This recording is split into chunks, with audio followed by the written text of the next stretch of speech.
our citizens to enrich foreign nations, we should be tariffing and taxing foreign nations to enrich our citizens. Does that make sense, right?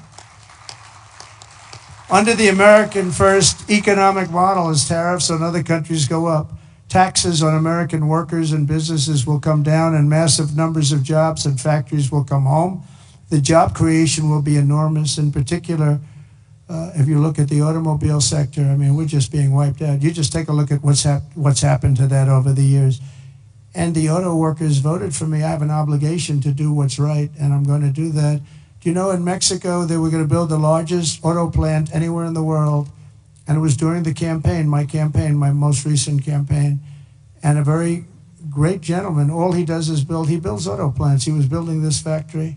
And I said, how's it going? I said, I want to go around and take a look at one of your factories that you're building. One of the big ones, one of the good ones. I said, okay, are you ready? When are you going to do this? Is 9 months ago. I said, you'll have to go to Mexico. I said, what about the United States? He said, we're putting up a couple, but they're small. He's the biggest guy at doing this. He said, in Mexico, they're building massive automobile factories. I said, you mean they're doing it? And who's the owner of the factories? He said, mostly China. One in particular is massive, and it's built fairly close to the border. So they were going to build cars and send them into the United States for no tax or very little tax and destroy Detroit, just destroy the rest of it, what's left of it. Because they've already Mexico's taken 32% of our business over 30 years. And the other one is Canada. Canada's taken massive amounts of, they send us millions of cars. We don't need them for that. We want to have the cars made in Detroit or South Carolina or many other locations, whether it's union or not union. But I said to him, so when is this plant going to open? He said, well, we're going to start it in a couple of months, and it'll be open in about a year and a half. It's the largest plant in the world.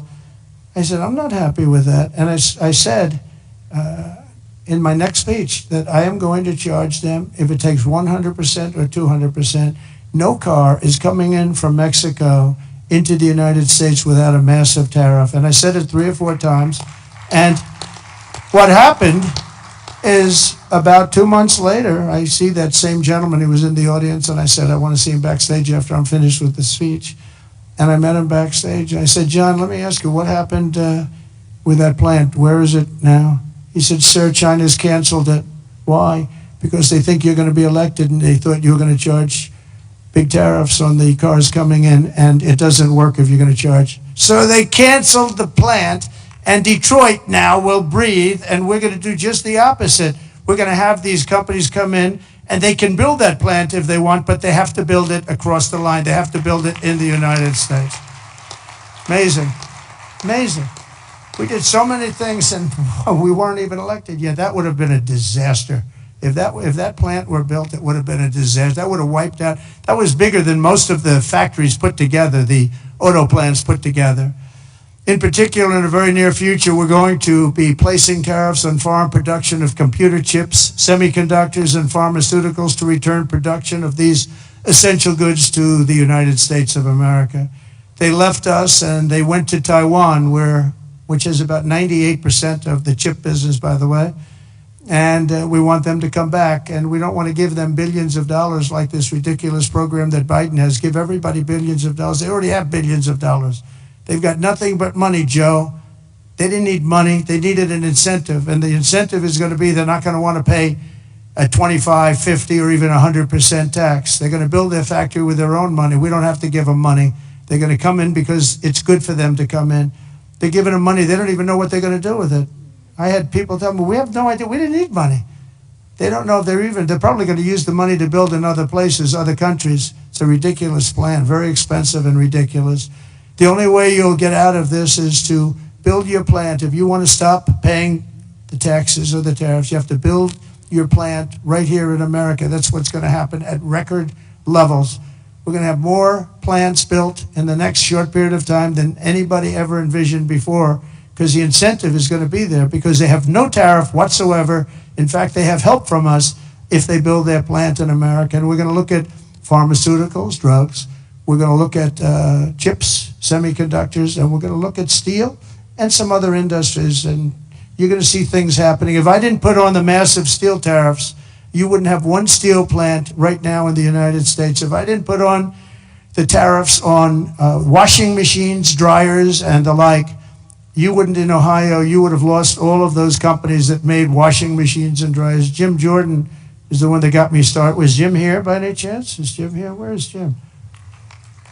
Where's Jim? Oh, look at him. Wow. That's not a great seat for a man of such power. Do you know that Jim has he's a great wrestler. He was All-American wrestler 3 times, 128 and 1. That's not a bad record, and that's the way he fights too. But he has a better record. Undefeated as a wrestler in high school. And I say, how can you do that? Because a freshman can't beat a senior. But he figured out how to beat seniors. So I stand up again, Jim. Let's give you a hand as a wrestler. As a wrestler, big hand. As a politician, very good. But Jim, is it true that we went up there, remember we had 25,000 people standing on the streets in this little beautiful town with Whirlpool, right? And they were going to close up their factories because South Korea was dumping washing machines and other things like that, and they were dumping. And we put a 50% tariff, and then 75, even 100%, and now they're thriving, right? Without Trump, they would have been closed up. But Jim was the one that got me involved. Are you guys all happy with Jim? Do you like him? Because I like him. I like him, right? We like Jim. What's not to like? He gets on television, he's like a wrestler. He's got this boom, boom, boom, boom. Very impressive, Jim. Anyway, it's good to see you. I like that guy a lot. I like a lot of the people in the audience a lot. I like the people in this room. We have the same basic philosophy. We have the same thoughts. What's not to like? But I'll also be placing tariffs on steel, aluminum, and copper, and things that we need for our military. We have to bring production back to our country. You know, there was a time when we made 1 ship a day. And now we can't build a ship. We don't know what the hell we're doing. It's all gone to other locations and other lands. And to further return production to the United States, we're going to environmentally free up our rare earth minerals. We have some unbelievable sites. We have some of the best rare earth anywhere in the world, but we're not allowed to use it because the environmentalists got there first. They said, you cannot touch that. There's DIY, and there's doing it yourself. It's the difference between being creative and being a creator. Between a homemade recipe and a household name. Between a daydream and a dream job. It's your business, your hard work. You do it yourself. Create your website on Wix. 1 day would be even better, but 12 days, 14 days, see what you can do. And Lee's great. Lee knows what's good and he knows what's bad, and he'll be very fair, but we have to get it moving because some of these jobs, like the ones in Louisiana, they were 14, 15 years, they couldn't get their approvals. We can't let that happen. When people come here with massive amounts of money, they want to start, they want to go, and we know what's good and we know what's bad too. And Lee Zeldin's going to do a great job environmentally. As we fix our tax system, we could also cut colossal amounts of government waste, fraud, and abuse, of which there's a lot. But tonight, I restate my pledge from the campaign. I will not sign any bill that cuts even a single penny from Medicare or Social Security for our great seniors. We don't have to do that. We don't have to do that. We'll not touch those benefits in any way, shape, or form. I want to use that because during the campaign, they had these fake ads that Trump is going to cut Social Security. No, they're the ones that are going to cut it because the country's going to go bankrupt under them. And that's why it's going to cut, because they're not going to have a choice. Not that they're saying we're going to cut it, but our country was heading for absolute bankruptcy. Using reconciliation, I also look forward to working with you to make our energy policies permanent and making our historic deregulation efforts a fixture of U.S. law so that no future president, like they did with ANWR, I got ANWR approved. Nobody could do it, including Ronald Reagan in Alaska. It's the largest site, potentially the largest site in the world, larger than Saudi Arabia. And I got it done. Ronald Reagan couldn't get it. Nobody could get it done. They tried, but they couldn't get it done. I got it done. And the first thing they did was end ANWR in Alaska. The biggest, most powerful site, maybe anywhere in the world, that we got it done. And we're going to get it done again very quickly. Now, I think I do it with an executive order because they didn't go through Congress. I got it approved through Congress. So I think we get it done fast. But it's going to be, that can supply all of Asia with its location. All of Asia can be supplied by ANWR. So there's so many things, but We don't want to have any future president ever sabotage our economy with out-of-control regulations as the last two Democrat presidents have done. They went crazy.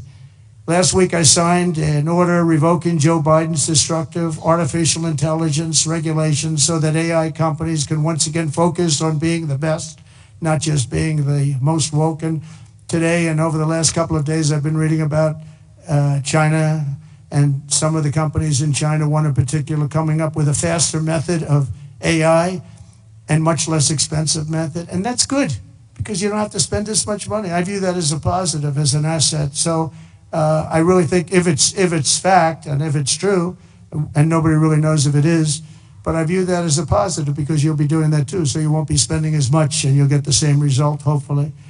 The release of DeepSeek AI from a Chinese company should be a wake-up call for our industries that we need to be laser focused on competing to win because we have the greatest scientists in the world. Even Chinese leadership told me that. They said you have the most brilliant scientists in the world in Seattle and various places, but Silicon Valley, they said, there's nobody like those people. This is very unusual when you hear a DeepSeek, when you hear somebody come up with something. We always have the ideas. We're always first. So I would say that's a positive. That could be very much a positive development. So instead of spending billions and billions, you'll spend less and you'll come up with, hopefully, the same solution. Under the Trump administration, we're going to unleash our tech companies and we're going to dominate the future like never before. And finally, we need to work together on a defense bill that once again fully rebuilds our military for our great warriors. We have to have a strong, strong defense.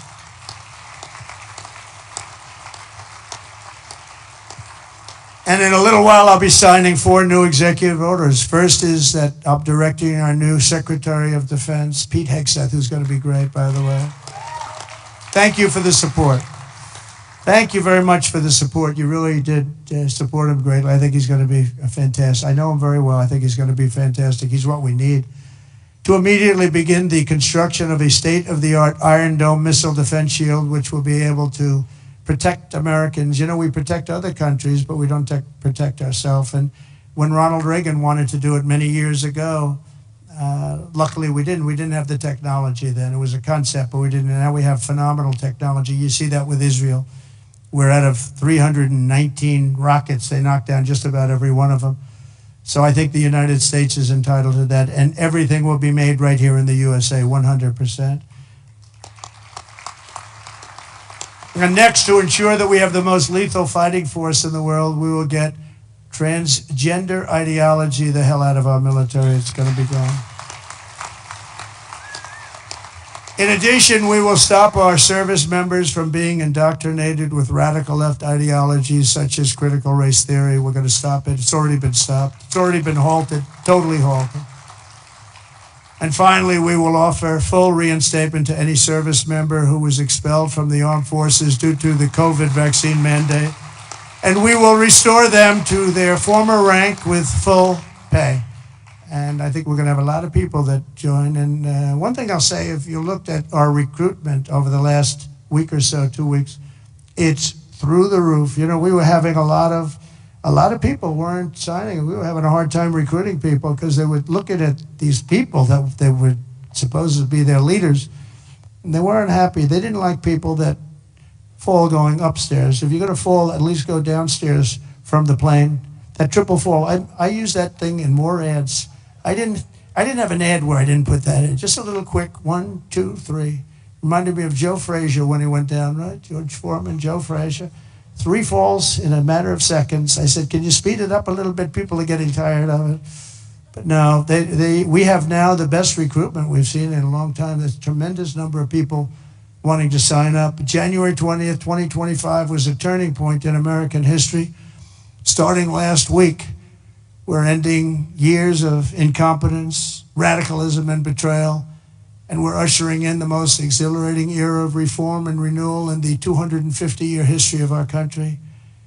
And just in conclusion, I just want to say that this has been a very exciting and will be a very exciting new chapter. There's nothing we cannot achieve as long as the Republican Party remains united. I hope you can remain united. I hope you can remain united.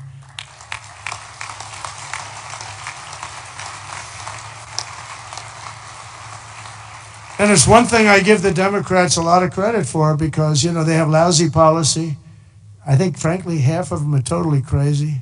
But they do stick together. They stick together on stuff that nobody can. I mean, how can you want prisons emptied out into our country? They stick together. They stick together on everything. Impeachment hoax number one, impeachment hoax number two. They stick together. Although I must tell you, you gave me great support during those two problems. Those two fake witch hunts, which have now turned out to be totally fake and disgusting.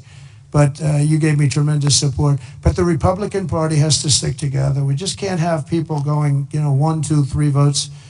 And we don't have that luxury. It would be different if we had a 20-point, 30-person majority, but we don't.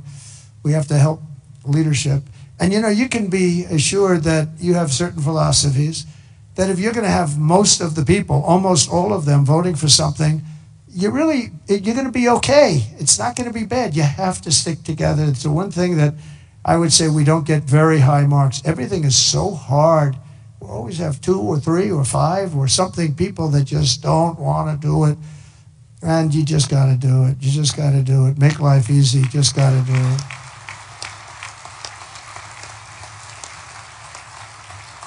So right now we have a very special period because we have the House, we have the Senate, and we have the White House. And we're a team, and we're a really good team. And I appreciate so many times, and like even with Mike, I called 3 or 4 people, and they said, okay, sir, I'll do it. I'm going to vote. I'm going to vote positively. And they're very happy they did now.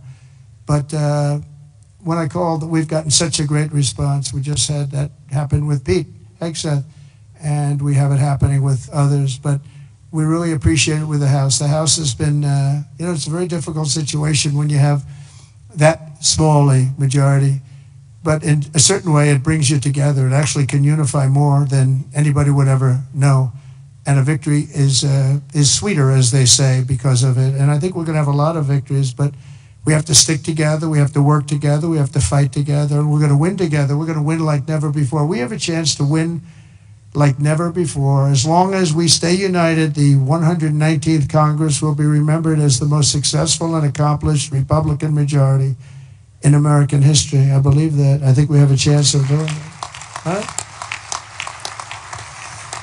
And in January 2027, we will have a larger Republican House, a larger Republican Senate, and our country will be richer, safer, stronger, prouder, greater, freer, and ever before. I really think that we're going to have some big victories coming up, and I'm going to be helping every single one of you. I'm raising a lot of money, and I want to use it for the House, and I want to use it for the Senate. I've raised a lot of money, and you know, I told my people, we raised $1.7 billion. They raised $2.6 billion. They have the unions with, you know, checkoffs, which is always tough, $10 a month times millions and millions of people. And then we won, and we won by a lot. And they wanted to go out, and they still haven't raised it. They're trying to raise $28 million. They cannot raise 10 cents. It's good to win, I will tell you. It's really good to win, but they can't raise money. But I told my people the morning after. Now, normally, because we have so many donors here and so many people that I love and respect, a lot of great friends of mine, but I told my people, Meredith and Susie, by the way, how good is Susie, the Ice Maiden? Where is the Ice Maiden? She is so great. She is so good. Stand up, Susie. The Ice Maiden, ladies and gentlemen.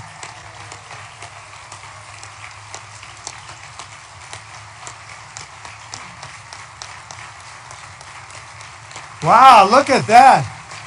Most powerful woman in the world, they say. Most powerful woman in the world. She's made of ice. She's great. No, you know, when I came to Florida, Florida was a Democrat state, had a Democrat governor. They had one Democrat senator. It was largely a Democrat state.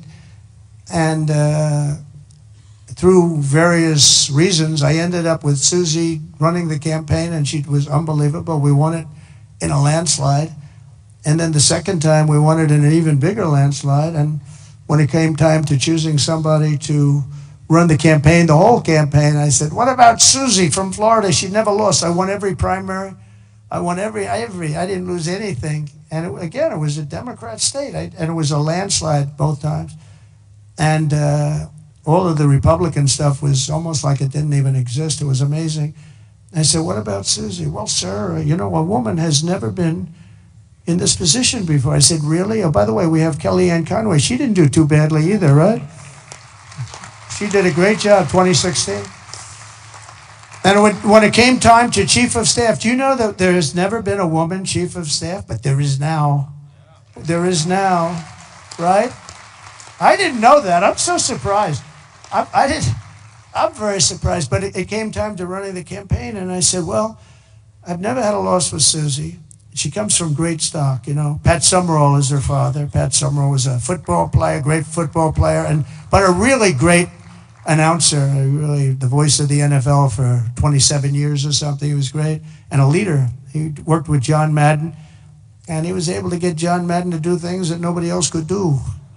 They'd call him, they'd say, Pat, John is really difficult. Now, you know, John was a difficult guy, but he got big ratings and he was good.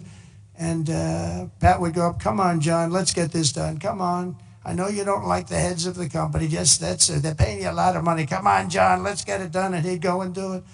And this went on for, what, 27 years, right? But he was a leader, her father. And, you know, this is somebody that has the gene. I'll tell you, she's great. And she's done a fantastic job. So she was so good with the campaign. I said, let's let her do the campaign. And it was flawless. And again, I said before, we had her win a lot of votes because it's crooked as hell. And I hope you can go to voter ID and same-day voting and paper ballots and all of those things, because ultimately we'll never lose a race if you do that. I'm telling you, you'll never lose a race. And I hope you can get that. And that's said to the governors mostly, but this, you know, you people have a lot of power over it. But Susie ran the race, and we did phenomenally, and then we just made her the chief of staff, and she's doing great. They say it was the greatest week, opening week, in presidential history, and I think, you know, couldn't be a hell of a lot better. Even CNN is saying, this guy is amazing. I couldn't believe it. I said, did CNN really say that? Because nobody watches, so nobody was able to confirm it. But it was pretty amazing. Oh, their camera just went off. It's always tough. Usually you get them by surprise.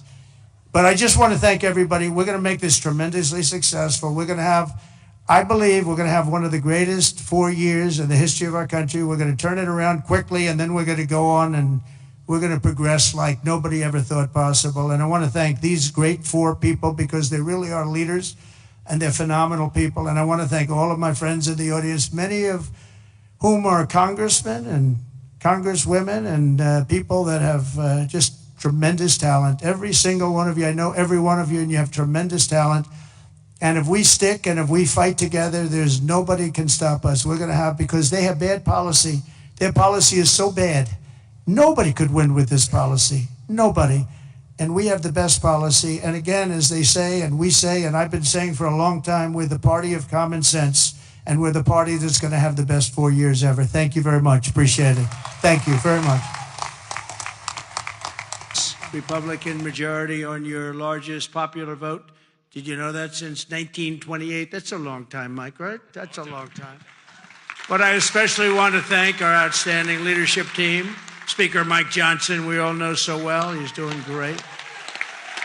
Majority Leader Steve Scalise, who's gone through so much. And he looks better today than he did 10 years ago. I don't know what's going on. Thank you very much, Steve. You look great. Majority Whip Tom Emmer. Tom, thank you. Great job. And House Conference Chair Lisa McClain. Lisa, thank you very much. Great job. Great job. Thanks as well to all of the incredible House members and staff for your tireless work on behalf of our country, along with Congressional Institute CEO Kelly Strickland. Thank you very much. Thank you. Kelly, thank you very much.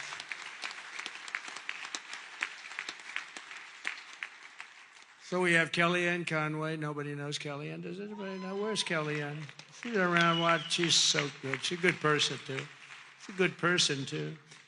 And the mayor of Hialeah, I love this guy because he said, sir, we want to name a major boulevard after you. And he did it. Anybody that names a boulevard after me, I like them a lot. Esteban Bovo and Hialeah, Mayor of Hialeah, thank you, wherever you may be. Esteban, where are you? Thank you. Thank you very much. Thank you. great honor, actually. A lot of people come back from Hialeah, they say, they just named a road after you. I said, that's okay. It's a beginning, right? It's a start. With the help of everyone in this room, we've just won the most epic, consequential political victory in American history, according to a lot. One of the major fake newspapers, so in this case it's not fake news, let's say, but they said it's the most consequential election victory in the last 129 years. I'm trying to figure out what that means, 120. Who was there 129 years ago? But it was a great one. At the presidential level, we won the popular vote for the first time of any Republican in decades. We swept all 7 swing states, Pennsylvania, Wisconsin, Michigan, Georgia, North Carolina, Arizona, and Nevada by very, very big margins, record-setting. And for the first time ever, all 50 states, did you know this? Shifted toward the Republican Party. We've never had that before. Nobody has, actually. It's never happened before. That's pretty good. You must be doing a good job, fellas. We won the largest number of African-American voters in Republican history, including 39% of black men, a record by a lot. So that's really nice. Thank you. And we won more Hispanic American votes than any Republican ever. It's never won any, not even close. Look at that, Hispanic American. We made historic strides with youth, men, women, urban, suburban, and rural voters. And in a political earthquake, yeah, sit down, just enjoy it. What the hell, we're gonna be here for a little while. But in a political earthquake, we won a wave of support from labor unions, including massive numbers of auto workers, which gave us Michigan as an example. Think of that. We won Michigan easily, and we did tremendous with the auto workers. And an overwhelming majority of the rank-and-file membership of the Teamsters. The Teamsters were great. They showed up in droves, and we won them by a lot. Together, we're forging a new political majority that's shattering and replacing Franklin Roosevelt's New Deal coalition, which dominated American politics for over 100 years. That's what we're doing. And what Mike said before, common sense. It is a little bit of common sense. Maybe it's a lot of common sense. Under our leadership, the Republican Party has become the proud voice of hardworking American citizens of every race, religion, color, and creed. We've become the party of the American dream, wealth creation for everyone, not just the rich. If we do our job over the next 21 months, not only will House Republicans be reelected and expand our majority in 2026, we will cement a national governing coalition that will preserve American freedom for generations to come. There has never been anything like what's happened in politics in the last few years. Never been anything like it. Everybody, people of religion, everybody seems to be with us. Turn off the kitchen. Whether you're taking pre-sales for a new book, running a crowdfunding campaign, or selling at an in-person event, Lulu's Order Import tool simplifies the process of fulfilling multiple orders for all of your books. Say goodbye to manual order placement and hello to efficiency with Lulu's Order Import tool.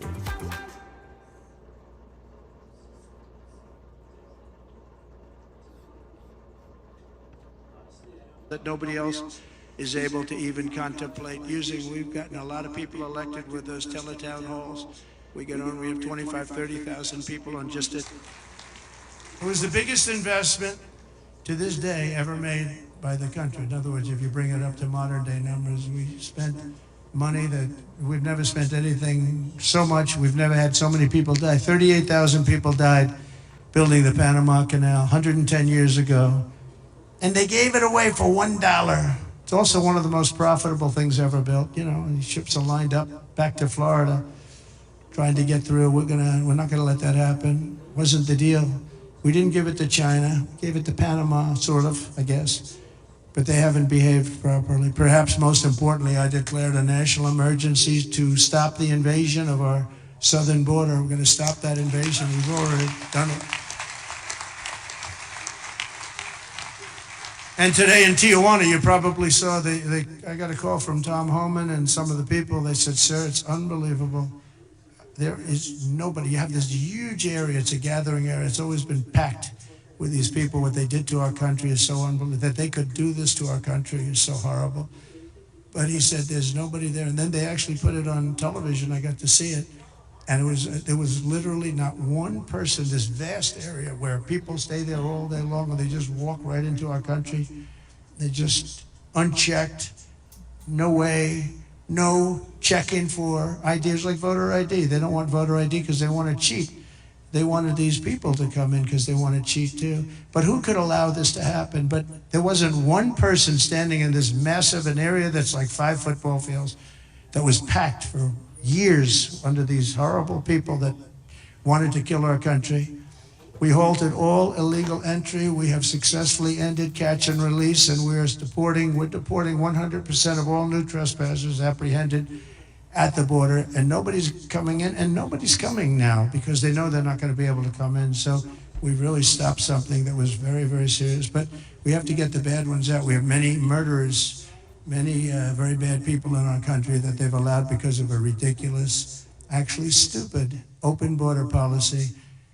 I've also deployed troops to the border, and for the first time in history, we're locating and loading illegal aliens into military aircraft and flying them back to the places from which they came.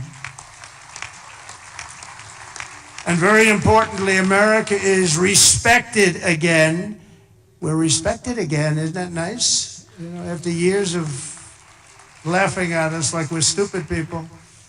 And as you saw yesterday, we've made it clear to every country that they will be taking back our people that we're sending out, the criminals, the illegal aliens coming from their countries. We're taking them back, and they're going to take them back fast. And if they don't, they'll pay a very high economic price, and we're going to immediately install massive tariffs. It'll be placed on them and other sanctions, but the tariffs, I told you, most beautiful word in the dictionary. I also told you that I said that the first time and I got just absolutely decimated by the fake news, you know? I said it's the most beautiful word, and the fake news said, what about religion? What about God? What about love? So now I say it's the 4th most favorite word in the dictionary. It's God, love, it's all these other things, but I say number 4, but God, love, religion, tariff, 4th. Another couple of weeks, it'll be like 10. Hopefully it's going to stay in the top 10, but the fake news went after me, Tom, because I didn't say the first 3. And now that I say it, immediately say it. I'm sure they're going to find some others. Throughout the week, the heroes of ICE have been hunting down and arresting hundreds of illegal alien criminals per day, including those with charges and convictions for rape, child sexual assault, terrorism, and even murder. Many murders in the crowd, and many of these murderers have committed far more than one murder. This is not going to work out, and we're going to get them the hell out of here. And members of the savage Venezuelan prison gang known as Tren de Aragua and MS-13, including 50 violent individuals who were rounded up in Aurora, Colorado, which the Venezuelan gang took over. The governor, who's a radical left governor, was petrified. He didn't know what to do. He said, no, it's not that bad. They've only taken over a couple of apartment houses. See, they went into the real estate business. They did it unconventionally. They did it with guns. We have to go out and borrow or use cash to buy. They just did it with guns. They took over. He said, no, it's not that bad. They only took over a couple of buildings. We're tracking down the illegal alien criminals. We're detaining them, and we are throwing them the hell out of our country. We have no apologies, and we're moving forward very fast. They're very dangerous people. They're very dangerous people. They're violent people. I used to say these are more violent than our criminals. In fact, the best part about them is they make our criminals look quite nice, actually, by comparison. They are very violent people. We also have many violent criminals in our country, however, that did not necessarily come here illegally, but have been arrested 30 times, 35 times, 41, 42 times in a couple of cases, 25 times, 18 times. Many for murder and other heinous charges, such as pushing people into subways. As the train's coming along at 45 miles an hour, boom, you get pushed into the subway. They had it last week. Hitting them in the head with baseball bats while they're not looking. Punching old ladies in the face, knocking them unconscious and stealing their purse. They even break into apartments and rape elderly women and beat up elderly men, beat them to hell. And I don't want these violent repeat offenders in our country any more than I want illegal aliens from other countries who misbehave. And I say, and this is subject to getting it approved, but if they've been arrested many, many times, they're repeat offenders by many numbers, I want them out of our country. I also will be seeking permission to do so. We're going to get approval, hopefully, to get them the hell out of our country along with others. Let them be brought to a foreign land and maintained by others for a very small fee, as opposed to be maintained in our jails for massive amounts of money, including the private prison companies that charge us a fortune. Now, let them be brought out of our country and let them live there for a while. Let's see how they like it. You'll see crime all over the country dry up. Essentially, that's what Venezuela and other countries are doing. They're getting rid of their criminals and putting them into the United States of America. And their crime is down by almost 80%. We're going to restore law and order in America, and we want to bring back the death penalty for these horrible people that kill people. They kill people. It's always a tough thing to say because I don't like it. Nobody likes it. But if you don't do it, we're just looking for trouble. I spent a lot of time with President Xi, and I'll never forget in my first meeting, I said, you have a drug problem? No, we have no drug problem. Why is that? A quick trial. What is quick trial? Quick trial is we try the person that sells the drugs immediately. And at the end of the day, we execute that person if that person is guilty. We have no drug problem whatsoever. And that's the most severe case. But wherever you have no drug problem, you have the death penalty. So, and drugs causes a lot of the crime. A lot of the crime in our country is caused by drugs. It's a terrible situation. Comes through the southern border. Most of it is fentanyl coming in from China. And you know, it's very interesting. China, when I was with President Xi, I had a deal worked out with him that they were going to give their maximum punishment, which is the death penalty, to anybody making fentanyl and sending it into the United States. Then we had a very unusual result in an election. We had a rigged election. We had a very unusual result, and that went nowhere. It was all set to be, he would have absolutely done it. He was ready. We shook hands on it, and then Biden, of course, didn't follow it up. He didn't follow anything up. But if that would have happened, you would have had a lot less fentanyl deaths, I can tell you. You would have had very little fentanyl coming into the southern border. Last week, I also signed an order that will designate the cartels as foreign terrorist organizations. That's a very big designation. And as we are fighting hard to get birthright citizenship or automatic citizenship for the children of illegal aliens, that's another way. It's automatic citizenship for children of illegal aliens. That's the other term that they use, which is actually more accurate, more understandable. And it's ridiculous. We're the only country that has it, and certainly the only country that has it to that extent. And it wasn't meant, if you look, it was really meant for children of slaves. This is when it happened. The children of slaves, it was not meant for everyone to come into our country by airplane or charging across the borders from all over the world and think they're going to become citizens. It's not meant for that. It wasn't meant for that. And hopefully at some point the courts will understand that without having to go through a whole big deal. This was meant for the children of slaves. And look at the timing of it and you'll see. And I hope judges will understand. Run, Forrest, run! My boy Forrest is going to get the same opportunities as everyone else. Understand that. And it has to stop, because it's really hurting our country very badly. In the coming weeks, I'm looking forward to working with Congress on a reconciliation. This should include full funding for a record increase in border security personnel and retention bonuses for ICE and Border Patrol. These people are incredible people. I got to know them so well. I was on the phone with them all the time when I was president. When she was the border czar, she never called them. Remember? We went like 4 years and they started asking her, did you ever speak to him? No. We asked the Border Patrol, did you ever speak to the head of the Border Patrol? Did you ever speak to the Vice President who was your border czar? No, I never got to speak to her. This was a terrible thing that was going on. This was a con job. We also need a massive increase in the number of detention beds and funding for all border security infrastructure and barriers, including the completion of the border wall. We did 500 miles of wall, and that's one of the reasons we had the lowest number. You remember the famous chart that I looked to my right, bring down the chart, and I looked to my right, and something went right by he. But that chart, I don't know if they have it now. Frankly, I didn't tell them to bring it. But they're very competent people. They might. If you have the chart, put it up. If you don't, that's okay too. But that chart showed that we had the lowest number of illegals coming into our country in history. And I love the chart. Even if it didn't show that, I would have loved that chart, because that chart, I wouldn't be here right now without that particular chart.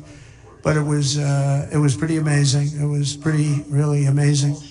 And we did a great job. We had the lowest, the week I left office, we had the lowest number of illegal immigrants coming into our country that we ever had. Simultaneously, we must make a record investment in interior enforcement, including deportation flights and aircraft, as well as funding for our new task force to eradicate the presence of foreign gangs. We have some of the worst foreign gangs. It's not even believable. And criminal networks that have brought devastating crime to American soil. We're getting them all out. We're getting them all out. I won on that, you know. It's like some people explain it very well. They say, gee whiz, you know, they look at the people. As you know, in Colombia, they agreed with us almost immediately after I got involved. And Marco Rubio and I worked together, did a great job. And we really did. And Mike Waltz, we have a great group of people. But we were being scolded because we had them in shackles in an airplane. And he said, this is no way to treat people. Now you gotta understand, these are murderers, drug lords, gang members, just the toughest people you've ever met or seen. How would you like to be the pilot of a plane? You got two pilots up there and you got 300 people sitting in a plane. Every one of them either a murderer, a drug lord, a kingpin of some kind, the head of the mob, or a gang member, and you're flying that plane. It's not going to end well. You ever see the movie Con Air? That's what, yeah. Except here's the difference. The people in Con Air were actors. They weren't nearly as tough as these guys. I would say that plane would be gone before it ever left. Those pilots would be gone before it ever left. So they don't want us to shackle them. I don't want to be in that plane. I want to thank every Republican House member for voting to pass the Laken Riley Act, the first enforcement only bill that's been passed in 3 decades. I met the parents of Laken, and they were incredible people. They were just so devastated. I mean, can't even explain to you. You can't say somebody's life is over, but essentially their life is so different, and it can never be the same. She was beautiful. She was great, great person. But to have a bill of such importance named after her is a great tribute. But what these parents, and you know, you have so many of them, where they've lost a loved one to crime, but to this new form of crime, criminal, illegal aliens, it's massive. The numbers are massive, and you add that to the crime we already had. This shows the potential for additional enforcement bills that will help us crack down on criminal aliens and totally restore the rule of law in our country. I'm also eager to get to work with Congress on the largest package of tax cuts and reforms in American history. We've got to get that done. And we don't want to get hung up on the budget process. We just want, whether it's one bill, 2 bills, I don't care. Let these guys, they're going to work it out. They're going to work it out one way or the other. But the bottom line, the end result is going to be the same. We want to have all of those benefits. And we want to keep people's taxes low and actually make them lower. And that's not just rich people, that's everybody. It's frankly, proportionately the lower scale, much more so than a higher scale. Not only must we permanently extend the Trump tax cuts, you know, if we don't, you're going to have about a 60% tax increase. But I also intend to keep my promises, starting with no tax on tips, no tax on Social Security, and no tax on overtime. We're working very hard to get them done. We are. I went to Nevada just this last couple of days. I started off in North Carolina because I didn't want to forget the people of North Carolina were treated so badly by FEMA. And they came to me, they said, sir, you're going to California tomorrow. I said, well, what about North Carolina? Well, we'll do that another time. And I said, no, we won't. I'm stopping in North Carolina first. And we stopped there, we met great people. Franklin Graham has done a fantastic job. He's done a great job, but others also. And I met people that were devastated. The Democrat Party with FEMA, their FEMA did absolutely nothing. And we have that worked out. Your congressmen are helping very much there. Your 3 people are working very hard on that whole thing, along with Michael Watley. And Laura wants to be involved too. Laura Trump, she's doing a great job. She's done a great. Michael and Laura have been unbelievable as the head of the RNC. They've been unbelievable. Unbelievable. You know why I picked Michael? I said, who ran North Carolina? Tell me, because in the 2016 election, we did so well, and then in 2020, we did great in North Carolina. But others, we watched, ping. What the hell's going on? But with North Carolina, when he had 601 lawyers working for him, and they didn't play games in North Carolina, I said, that's the guy I want to run it. And Michael Watley has done an unbelievable job, and he worked with Laura so well. She comes from that state, from North Carolina. They've done such an incredible job. So thank you very much. I want to just thank you in front of leadership. Incredible. And I really don't want to give him another job, to be honest. That's the most important job. He said, sure, I'll go anywhere. I said, I don't want you to go anywhere. I want you to stay where you are. We'll give you plenty of money to get the job done, right? But we don't want to lose it. I mean, he could do anything, actually, but he's a very talented person. There's nothing more important because we have to win in 2 years and we have to win in 4 years. There's nobody better to head it up. So thank you very much, Michael, and really stand up. We're just an incredible job. Really amazing.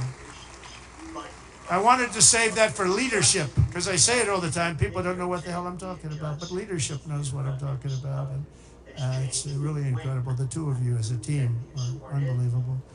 Our administration will also be working to implement the Make It in America plan that I outlined very successfully in my campaign. You know, I think my campaign, I really focused on the border more than anything else. A lot of people said the biggest thing was inflation and the economy, and then maybe the border was third. I always felt the border was first, because I felt that people could really understand that you can't have people pouring in from the prisons all over the world and from mental institutions all over the world and dumped into our country. So I talked about that much more so than I did inflation. I mean, inflation was terrible. It was the worst. I think it was the worst in the history of our country. But you can only talk about it so long. You know, the price of apples doubled, the price of bacon is quadrupled, everything is a disaster. And you say it, and then what do you do? With this, I could give examples of what they're doing to destroy our country, and I felt it was the strongest thing. You know, it's funny, in 2016, I won on the border. In 2020, we did so well, I couldn't talk about the border. My people would say, sir, don't bring up the border. Nobody wants to hear it. I said, no, I did a great job. It was a horrible border in 2016, but that border was beautiful compared to what we have now. So I didn't talk about it, and we did great. I mean, look, I got millions of more votes in 2020 than I got in 2016. Nobody ever got the most votes of any Republican in history in 2020. But this time I said, let's make it too big to rig. We're going to make it too big to rig, and that's what happened, and they couldn't. They tried, these cheating guys, these cheating people, but they tried, but they gave up. I brought taxes down from 40% to 21%, which everybody said was impossible, and I did it with these people up here and a lot of the people there. A great congressman. I want to name every one of them, but I'd be naming them all night. I'm looking at them. Look at all these people. They're great. They're so great. Russell and you. Every single Virginia. Look at Virginia. She's a killer. Nobody would know she's a killer. But I got all these congressmen. I want to name every one of them, but I got like 100 and something things. Like people would say, let's get the hell out of here. This is getting very boring, right? Why is everyone spiraling over YouTube banning ad blockers? Like, chill guys, just use Pi. It's a free Chrome extension, and it basically blocks ads for you. And it actually gets cooler because if you do end up seeing ads, Pi legit pays you to see it. I didn't even know these were ads in the first place, but I made money off of them, which is great. It even has a visual mode that lets you watch your ads disappear. It takes like 5 seconds to install, so honestly just give it a try, because who knows, this could be the last ad that you see.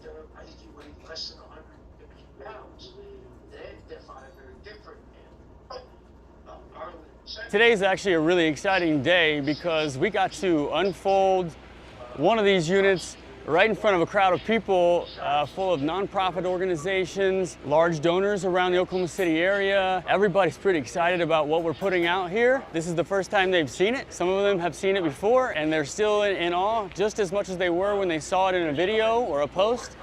and maybe even more so when they get on site, they get to go inside, they get to feel what the space feels like. You know, it's taller. If the ceiling is taller than normal, so it makes the whole area feel larger. You've got all the necessities that you need in this unit: bathroom, living room, kitchen, full-size kitchen, all full-size appliances.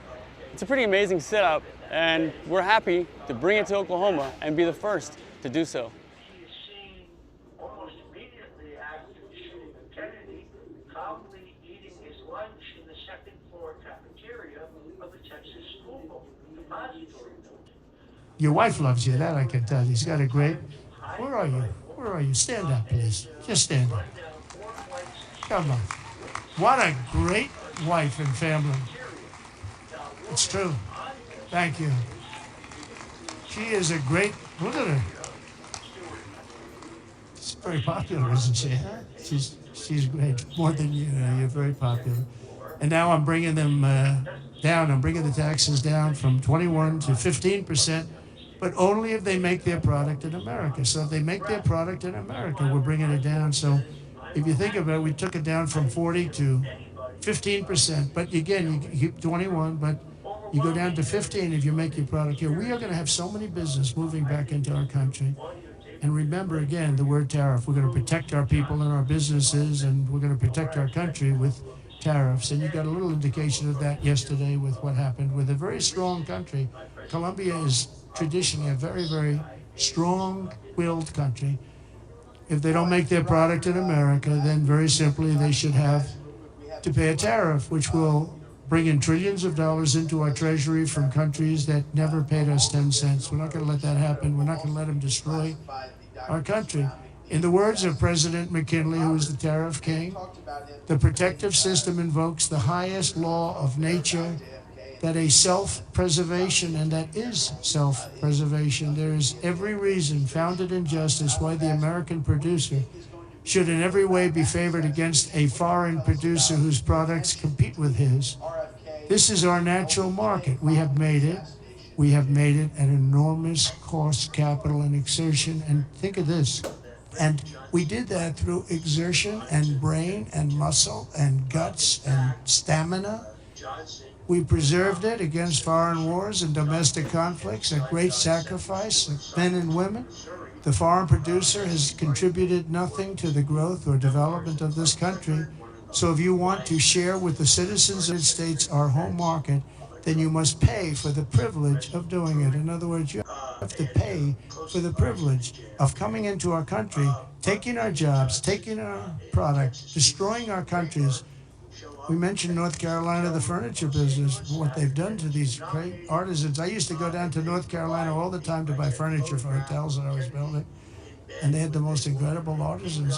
That whole thing was wiped out by China mostly, but others.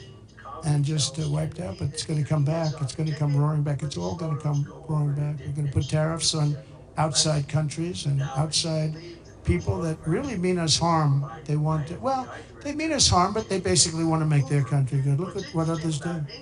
China's a tremendous tariff maker, and India, and Brazil, and so many countries. And so we're not going to let that happen any longer, because we're going to put America first. Always put America first. That's what's going to happen. We're going to establish a very fair system where money is going to come into our coffers, and America is going to be very rich again, and it's going to happen very quickly. It's time for the United States to return to the system that made us richer and more powerful than ever before.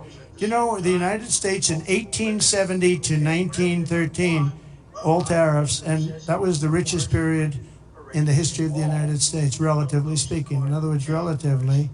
And they set up the Great Tariff Commission of 1887, and this commission had one function: what to do with all the money that we took in. It was so enormous that they had no idea. It was a blue ribbon committee. It was set up 1887, and what to do with all of the money that we had. And again, Teddy Roosevelt was a beneficiary, because when McKinley was killed, he took over this vast sum of money, and he did all of those national parks and all of the other things. And I'm not knocking him, but he was given a vast amount of money, and that was all made through tariffs. We had no income tax. The income tax came in 1913.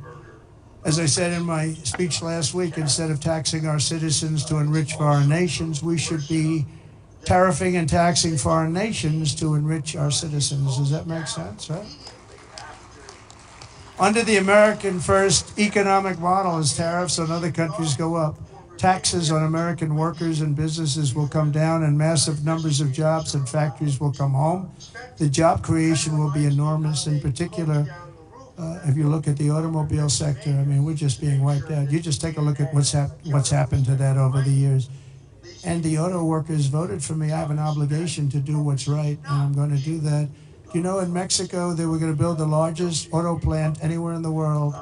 And it was during the campaign, my most recent campaign. And a very great gentleman, all he does is he builds auto plants. He was building this factory. And I said, how's it going? I said, I want to go around and take a look at one of your factories that you're building. One of the big ones, one of the good ones. I said, okay, are you ready? When are you going to do this? Is 9 months ago. He said, you'll have to go to Mexico. I said, what about the United States? He said, we're putting up a couple, but they're small. He's the biggest guy at doing it. He said, in Mexico, they're building massive automobile factories. I said, you mean they're doing it? And who's the owner of the factories? He said, mostly China. One in particular is massive, and it's built fairly close to the border. So they were going to build cars and send them into the United States for no tax or very little tax, and destroy Detroit, just destroy the rest of it, what's left of it, because they've already taken, Mexico's taken 32% of our business over 30 years, and the other one is Canada. Canada's taken massive amounts of, they send us millions of cars. We don't need them for that. We want to have the cars made in Detroit or South Carolina or many other locations, whether it's union or not union. But I said to him, so when is this plant going to open? He said, well, we're going to start it in a couple of months, and it'll be open in about a year and a half. It's the largest plant in the world.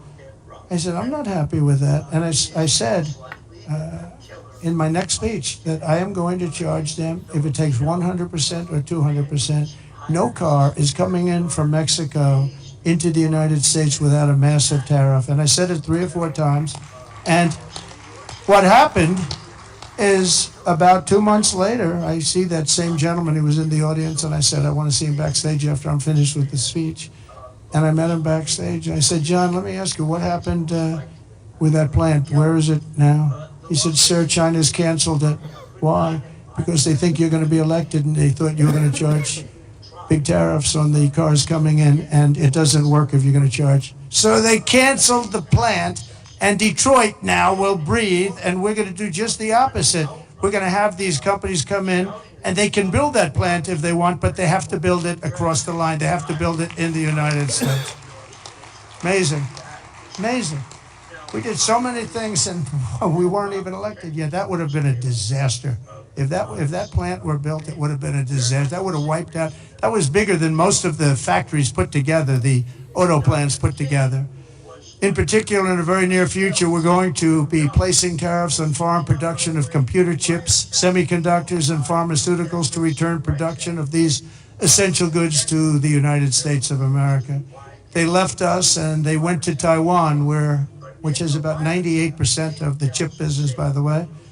And we want them to come back, and we don't want to give them billions of dollars like this ridiculous program that Biden has. Give everybody billions of dollars. They already have billions of dollars. They've got nothing but money, Joe. They didn't need money. They needed an incentive, and the incentive is going to be they're not going to want to pay a 25, 50, or even 100% tax. They're going to build their factory with their own money. We don't have to give them money. They're going to come in because it's good for them to come in. They're giving them money. They don't even know what they're going to do with it.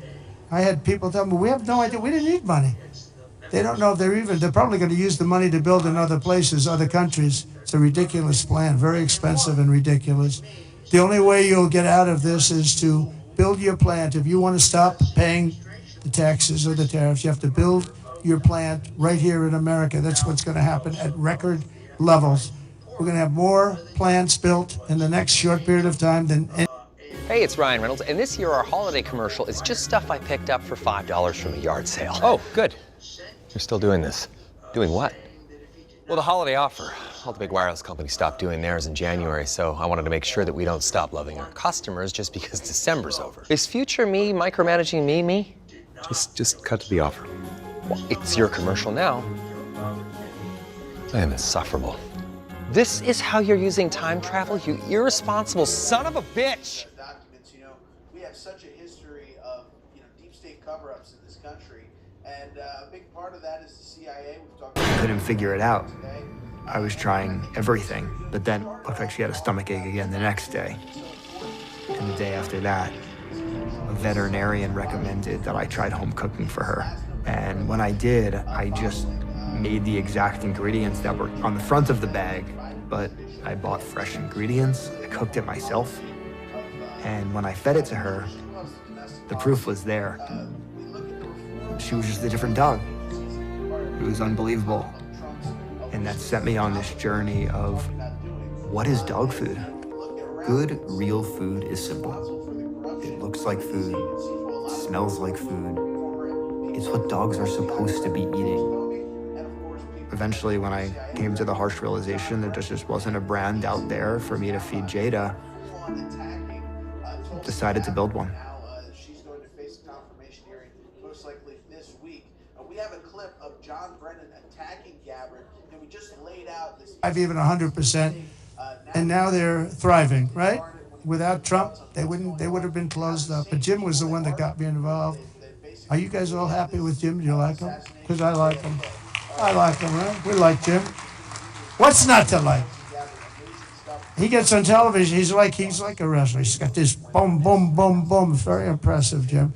Anyway, it's good to see you. I like that guy a lot. I like a lot of the people in the audience a lot. I like the people in this room. We have the same basic philosophy. We have the same thoughts. What's not to like? But I'll also be placing tariffs on steel, aluminum, and copper, and things that we need for our military. We have to bring production back to our country. There was a time when we made one ship a day, and now we can't build a ship. We don't know what the hell we're doing. It's all gone to other locations and other lands. And to further return production to the United States, we're going to environmentally free up our rare earth minerals. We have some unbelievable sites. We have some of the best rare earth anywhere in the world, but we're not allowed to use it because the environmentalists got there first. They said, you cannot touch that land.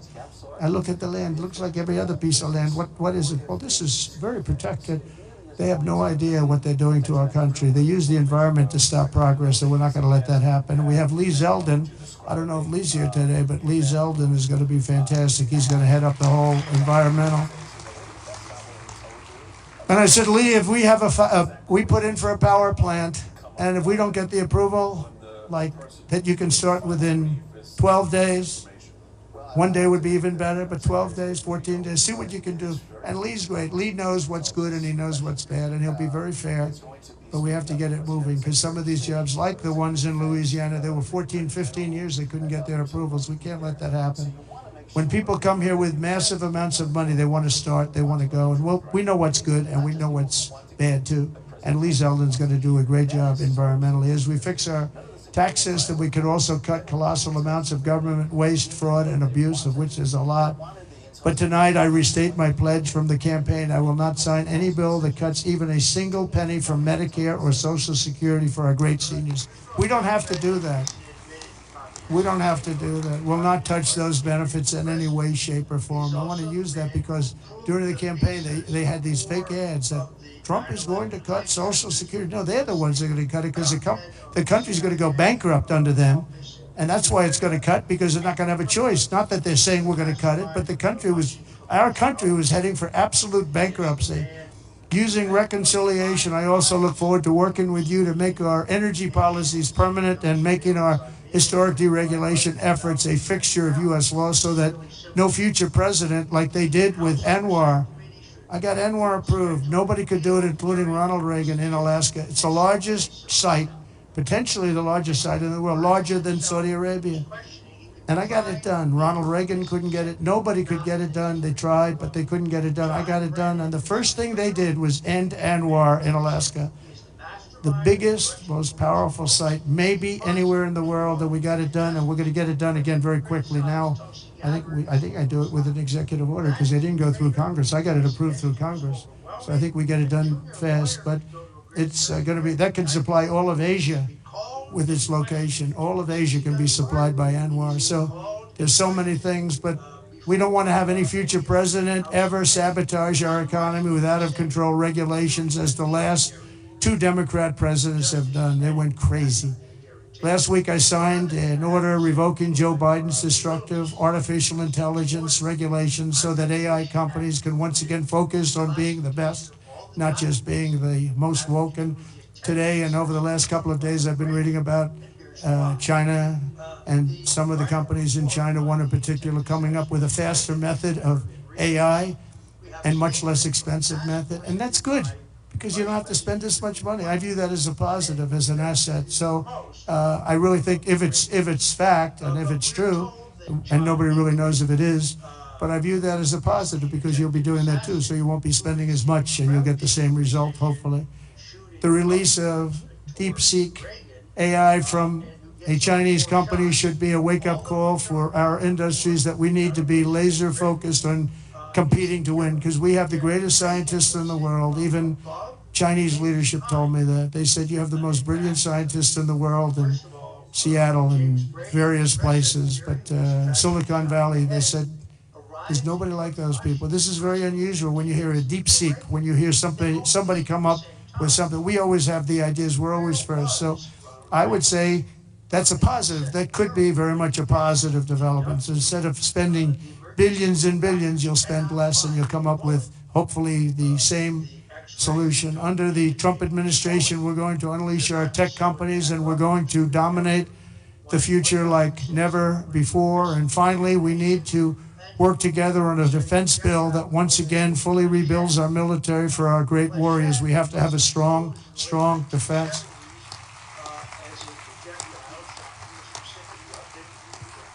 And in a little while, I'll be signing 4 new executive orders. First is that I'm directing our new Secretary of Defense, Pete Hegseth, who's going to be great, by the way. Thank you for the support. Thank you very much for the support. You really did support him greatly. I think he's going to be fantastic. I know him very well. I think he's going to be fantastic. He's what we need.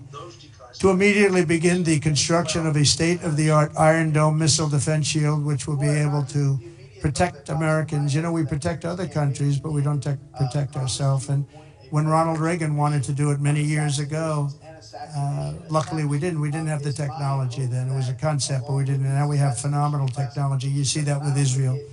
We're out of 319 rockets. They knocked down just about every one of them. So I think the United States is entitled to that. And everything will be made right here in the USA, 100%. And next, to ensure that we have the most lethal fighting force in the world, we will get transgender ideology the hell out of our military. It's going to be gone. In addition, we will stop our service members from being indoctrinated with radical left ideologies such as critical race theory. We're going to stop it. It's already been stopped. It's already been halted, totally halted. And finally, we will offer full reinstatement to any service member who was expelled from the armed forces due to the COVID vaccine mandate. And we will restore them to their former rank with full pay.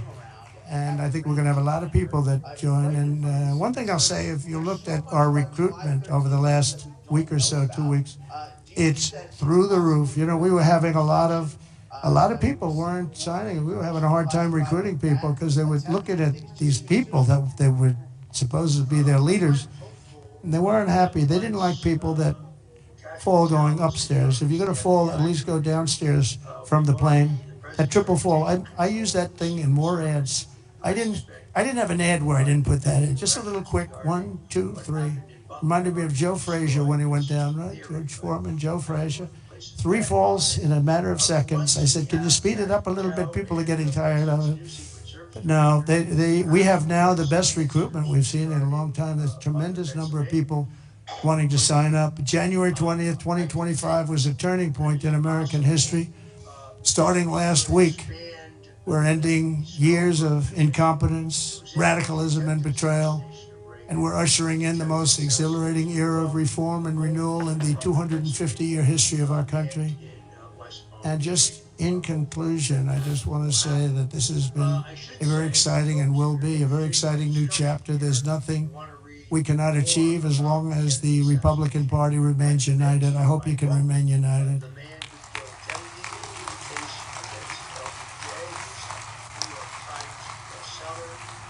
And it's one thing I give the Democrats a lot of credit for because, you know, they have lousy policy.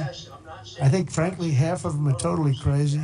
But they do stick together. They stick together on stuff that nobody can. I mean, how can you want prisons emptied out into our country? They stick together. They stick together on everything.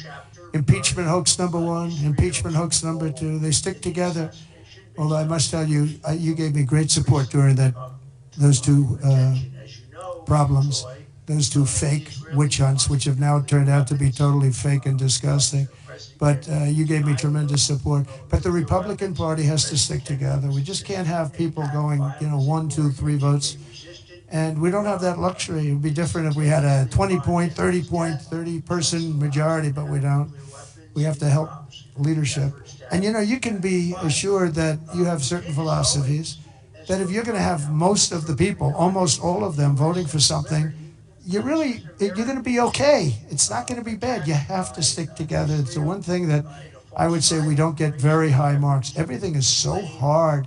We always have 2 or 3 or 5 or something, people that just don't want to do it. And you just got to do it. You just got to do it. Make life easy. You just got to do it.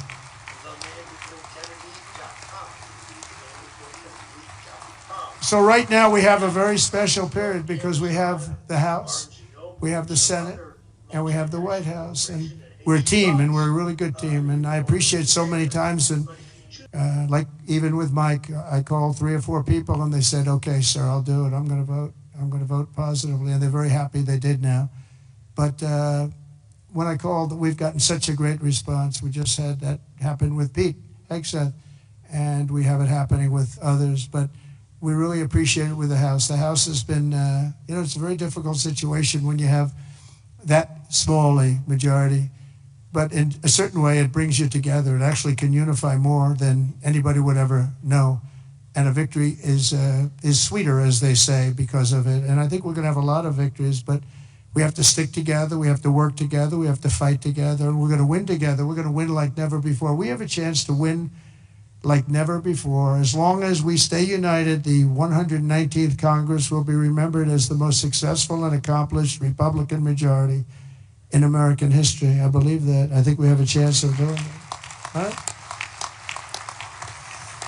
And in January 2027, we will have a larger Republican House, a larger Republican Senate, and our country will be richer, safer, stronger, prouder, greater, freer, and ever before. I really think that we're going to have some big victories coming up, and I'm going to be helping every single one of you. I'm raising a lot of money, and I want to use it for the House, and I want to use it for the Senate. I've raised a lot of money, and I told my people, we raised $1.7 billion. They raised $2.6 billion. They have the unions with, checkoffs, which is always tough, $10 a month times millions and millions of people.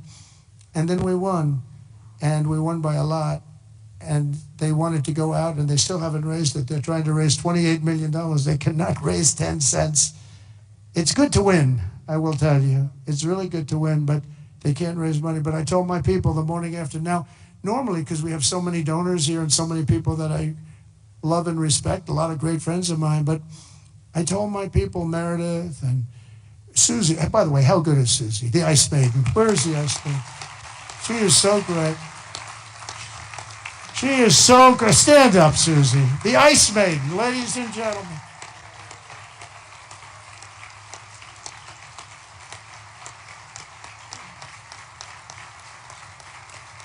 Wow, look at that. Most powerful woman in the world, they say. Most powerful woman in the world. She's made of ice. She's great.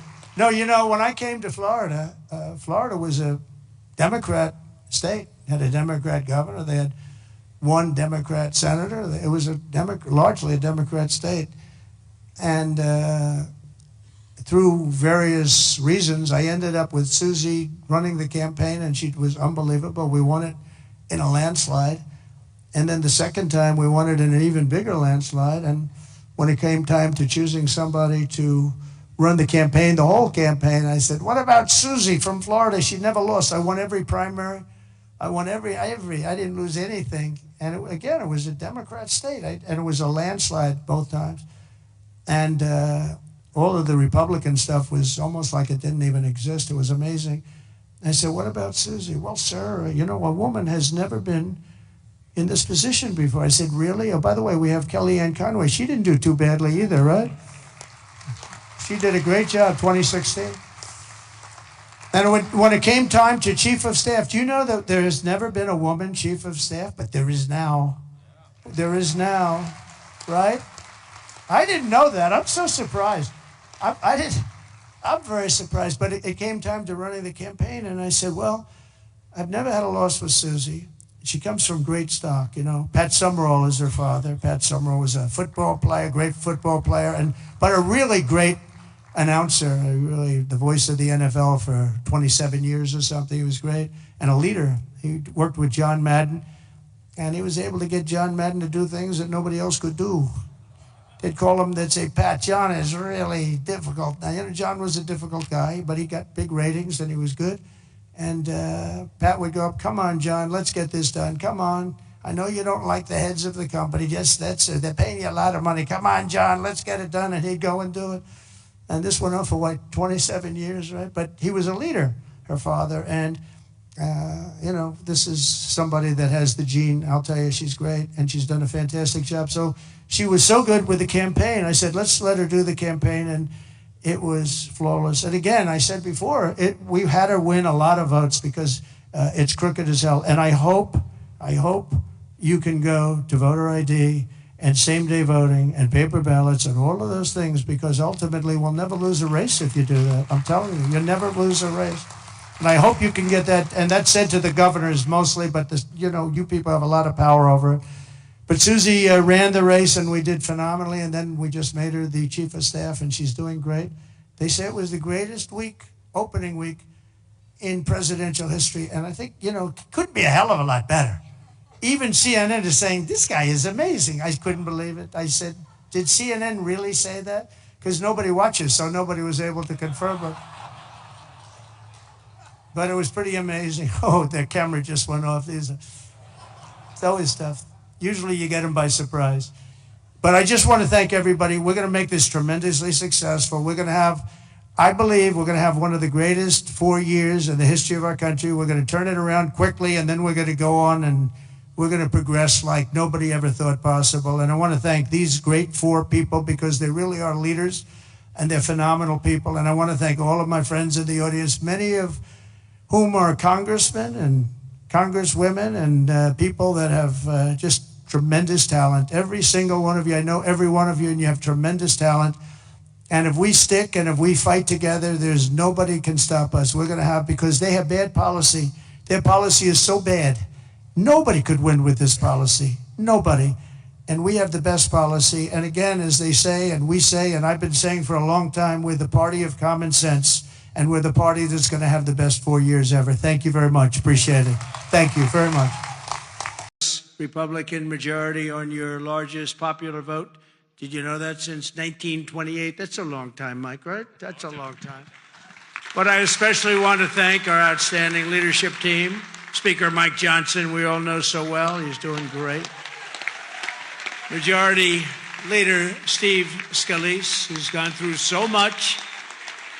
And he looks better today than he did 10 years ago. I don't know what's going on. Thank you very much, Steve. You look great. Majority Whip Tom Emmer. Tom, thank you. Great job.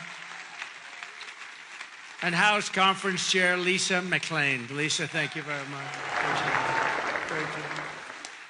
Thanks as well to all of the incredible House members and staff for your tireless work on behalf of our country, along with Congressional Institute CEO Kelly Strickland. Thank you very much. Thank you. Kelly, thank you very much.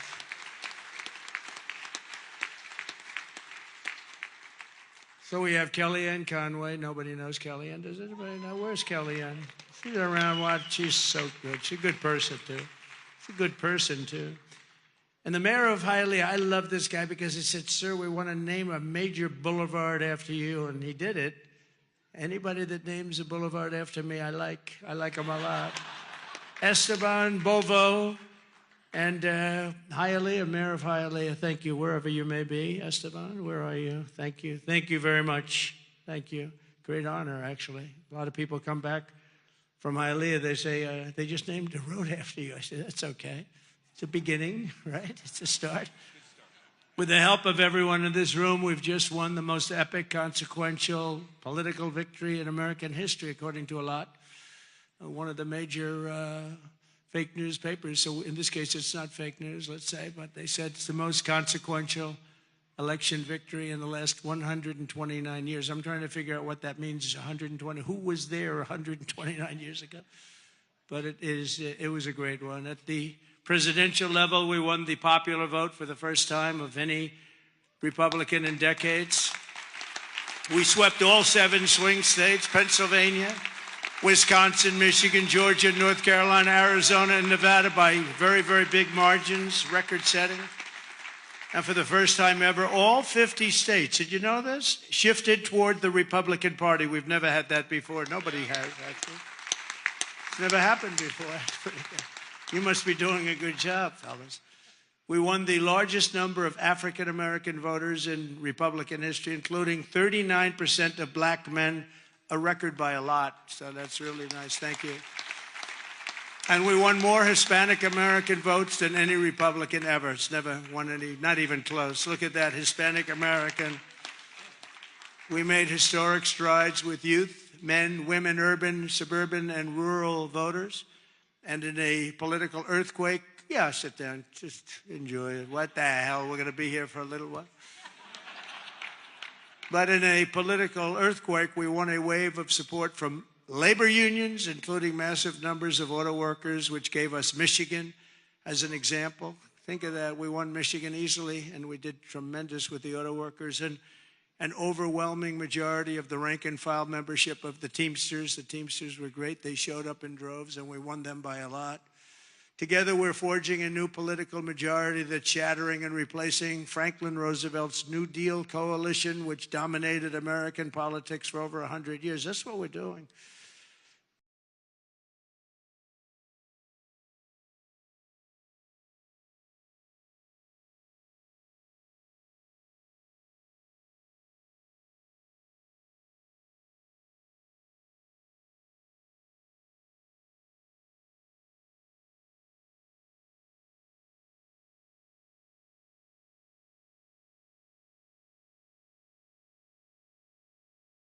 He was a threat to Walt.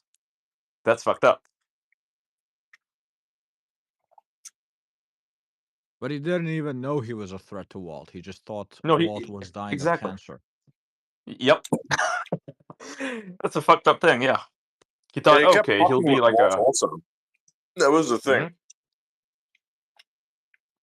Like, in some way. But then you had Walt fucking with him also. So it's like back and forth. Remember, like, he kept interfering with his investigations? That was funny as shit. Yeah. Yeah. Hey, can you tell me which directions I have to go? And they're like following this guy with the camera. Like, bruh. That was kind of funny. Good movie, man. Not movie, it's a good series. Series, yeah. Like, there's very few like it. I think Narcos is the only one that comes close. Yeah, but Narcos is a little too dark and too violent, man. Like, I think the interesting part about Breaking Bad is it had personality. Yeah. It had personality. That was the thing, you know, because that's usually what that's what it's supposed to be like. It had personality because it had the fear relationships, it had the family relationships, it had the allegiances that are loose type of, like, they had the situationships, basically. They had all of that shit. This is what real life, like, even looks like to a certain extent. Just a little It's real, dramatized. yeah. But it felt real.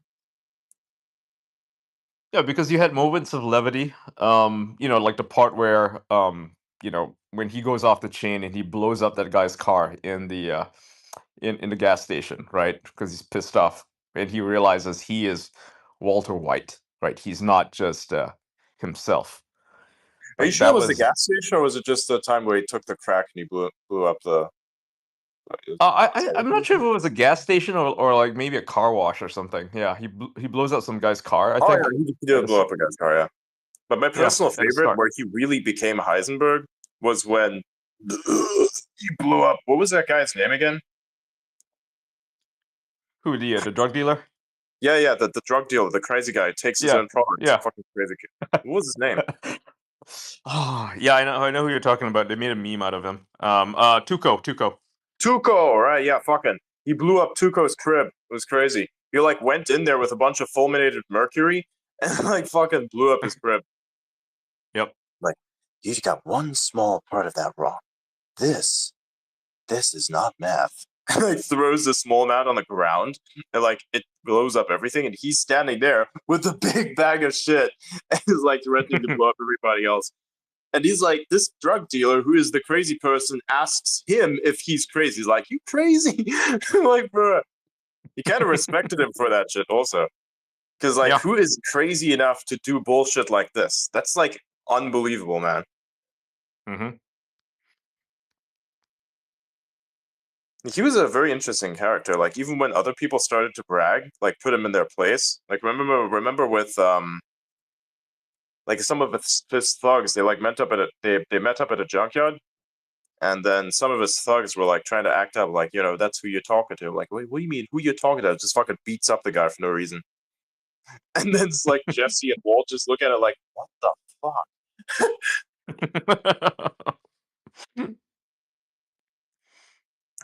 Jesus Christ. Tuco is like the guy in that meme video.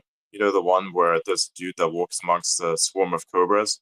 He's like that. Mm-hmm. And whenever one cobra gets too cocky, just fucking smacks him on the head. Like, that's the funniest meme. He actually, it's ironic that guy died from a cobra, of course. You know, the guy is in that video who slaps the fucking cobra on the head. That the cobras, they have this really fucking flat surface to them, and they take up this kind of curve, so it looks like that they have this super flat head.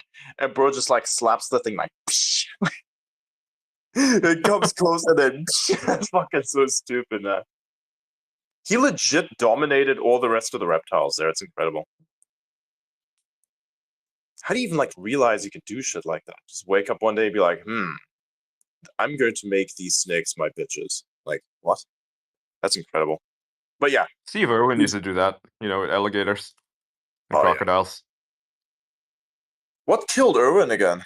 What was that? Stingray. Stingray. Right, Stingray. Yeah, those are not. Who was Irwin? Who was Irwin? Tragic accident. Yeah. Steve Irwin? Yeah. You don't know who Steve Irwin was? Wow. Are you fucking kidding me? Oh, wow. That's my response. Wow. Steve Irwin was the... Was he like a Breaking Bad character? I don't remember. No. It's like a real life guy. Yeah, I was gonna say. He's like a wildlife dude. He's Australian. He's gonna save the wildlife. I don't remember an Irvin in Breaking Bad. Nah, bro. Fucking Steve Irwin was the guy in Breaking Bad who used alligators to smuggle all the crack. Yeah, 100%. No. He's not from fucking Breaking Bad.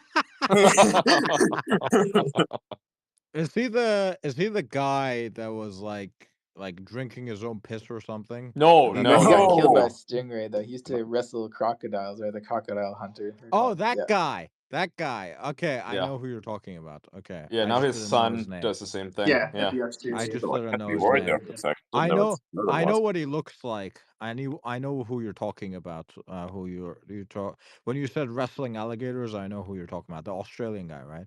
Yes. Yeah, the Australian guy. Yeah. Okay. Yeah. I just didn't know his name.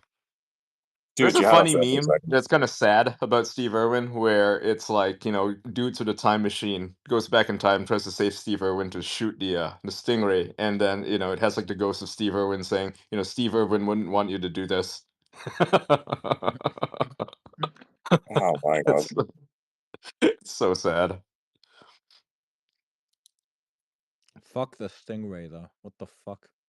That's it, dude. I usually.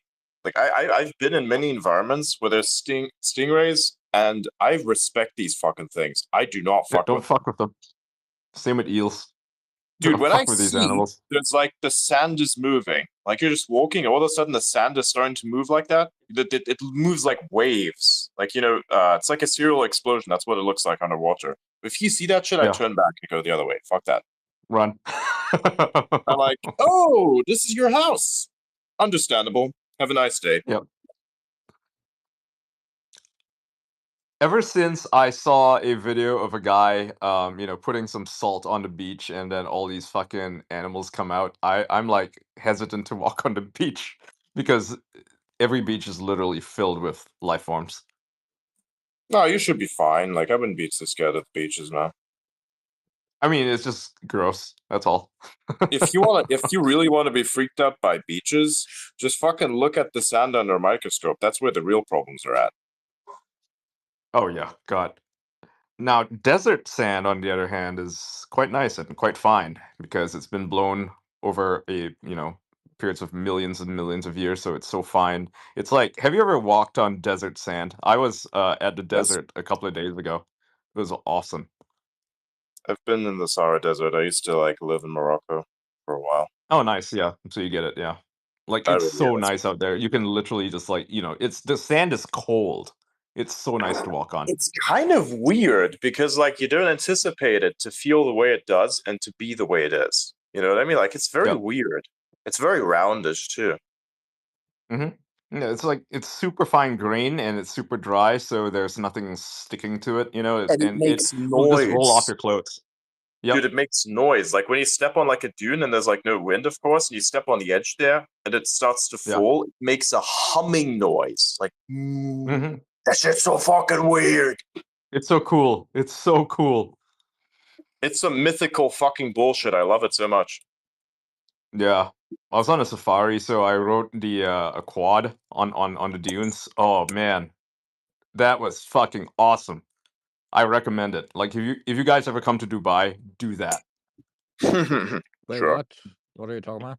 Quad biking. Hold up. We're gonna Quad quad biking. bike and ride the dunes, bro. Yeah, it's awesome. It's We're gonna scary as run. fuck too. It's exhilarating because you feel like you're gonna fall off at any time. You have to go fast because if you don't go fast, you will lose your balance. So you have to go fast. Challenge Crazy. accepted. Yep. I would do it. How do you want to do it? You want to do some quad biking in Dubai on the sand dunes?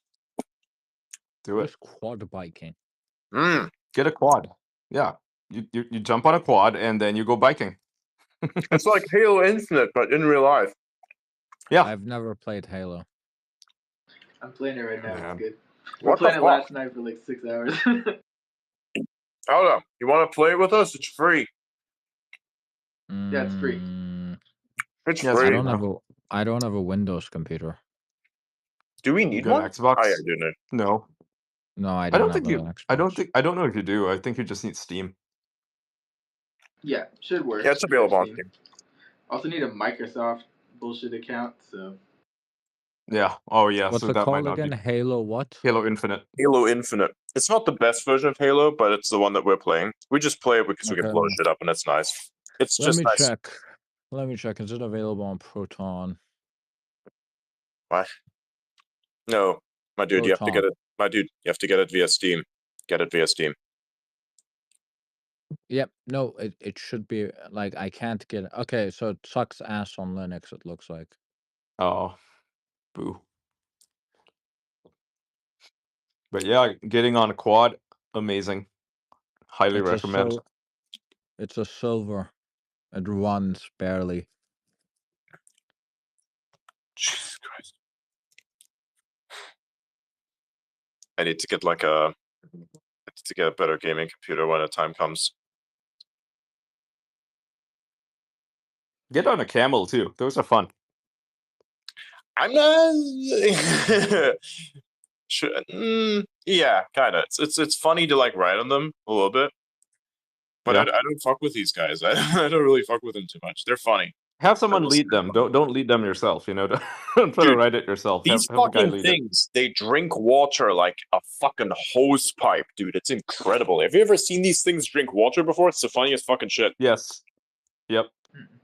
These things can fucking suck. They don't just suck. It's unbelievable. They drink enough water that can last them for like what 2 weeks or something, right? Yeah, they're cracked. Yeah. Yep. They're huge, like way bigger than horses. I can see why, they didn't replace horses. They're really cute too. Uh-huh. They have the hump there that They put sometimes is used for things.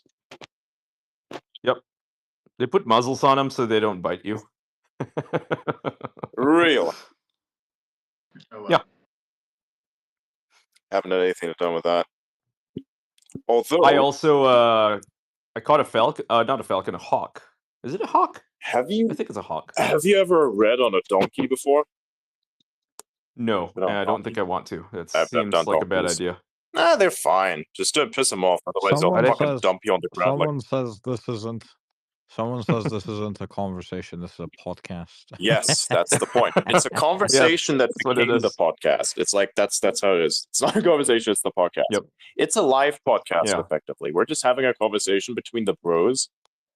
And yes, it became that. So we're calling We're it not the yelling at each conversation other over because that's the politics. name. Yeah, see, that's the name of that's the name of the podcast. It's called The Conversation. We try to like discuss things that are relatively neutral. We could publish this shit, I think, on various platforms. YouTube, Spotify. Yeah, I think Spotify we could definitely do because they would have less problems with us iTunes. politically. Yeah. Yeah, iTunes will work too. Yeah.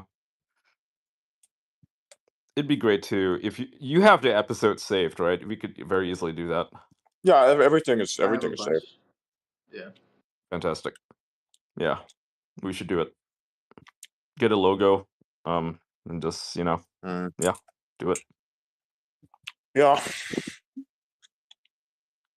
So there's a few things you can ride in the desert. You can ride a quad. You can ride a 4-wheel. What is it? 4WD or whatever. It's like one of those technical type things.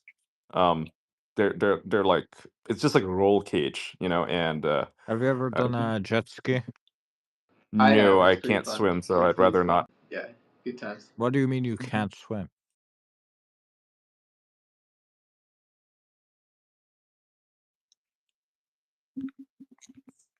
So that precludes me from being able to enjoy jet skiing. I never understood how people don't know how to swim. I tried to learn when I was a child. I did not learn. I taught my cousin once how to swim. It can't be that hard. It's not that hard. Depends on I the think method the that you issue is like teach them. staying. My personal favorite is the people that don't know how to teach, trying to teach other people how to swim. There's like two ways. I'm going to tell you a bunch of shit that you don't understand yet, and then I'm going to throw you into the water, and that's my day. That's how people teach you how to swim. It's fucking retarded. Yep. It's not No, going to work. I I fucking taught take- someone how to swim in 3 weeks. No biggie. Yeah. If you know what you're Yeah, doing, you know what you're doing. No, I took them into the water and I like held their hand, like made sure like they made the right moves and bullshit. The problem is and- panicking, right? A lot Mhm. of people panic when they get into Yeah. water. Like, I mean, I kind of know a little bit on how to swim because I kind of just force myself to get into water and not be afraid. That's the only way to really learn is you have to get rid of that fear. If you have that fear, you're not going to be able to swim because you will struggle underwater and then you'll just like sink. It's like quicksand, right? The more you struggle, the more you sink. I Also, like, you have the panicked breathing, so there's like less oxygen in you, and then you like sink down. It's really annoying. The only reason I can swim is because I loved swimming when I was a kid. And now I hate it. Like now, whenever someone's like, "Let's go swimming," I'm like, "For fuck's sake, I don't want to go swimming. You go do whatever you want. I'm not gonna go swimming." Well, my apartment has a swimming pool upstairs. I should probably use it.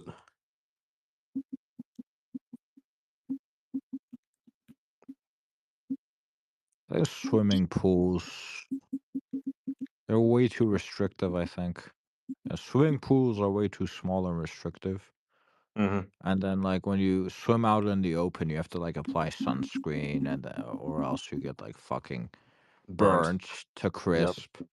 Yeah, it's not fun. And I don't like that either. If there was, like, a way for me to swim outside,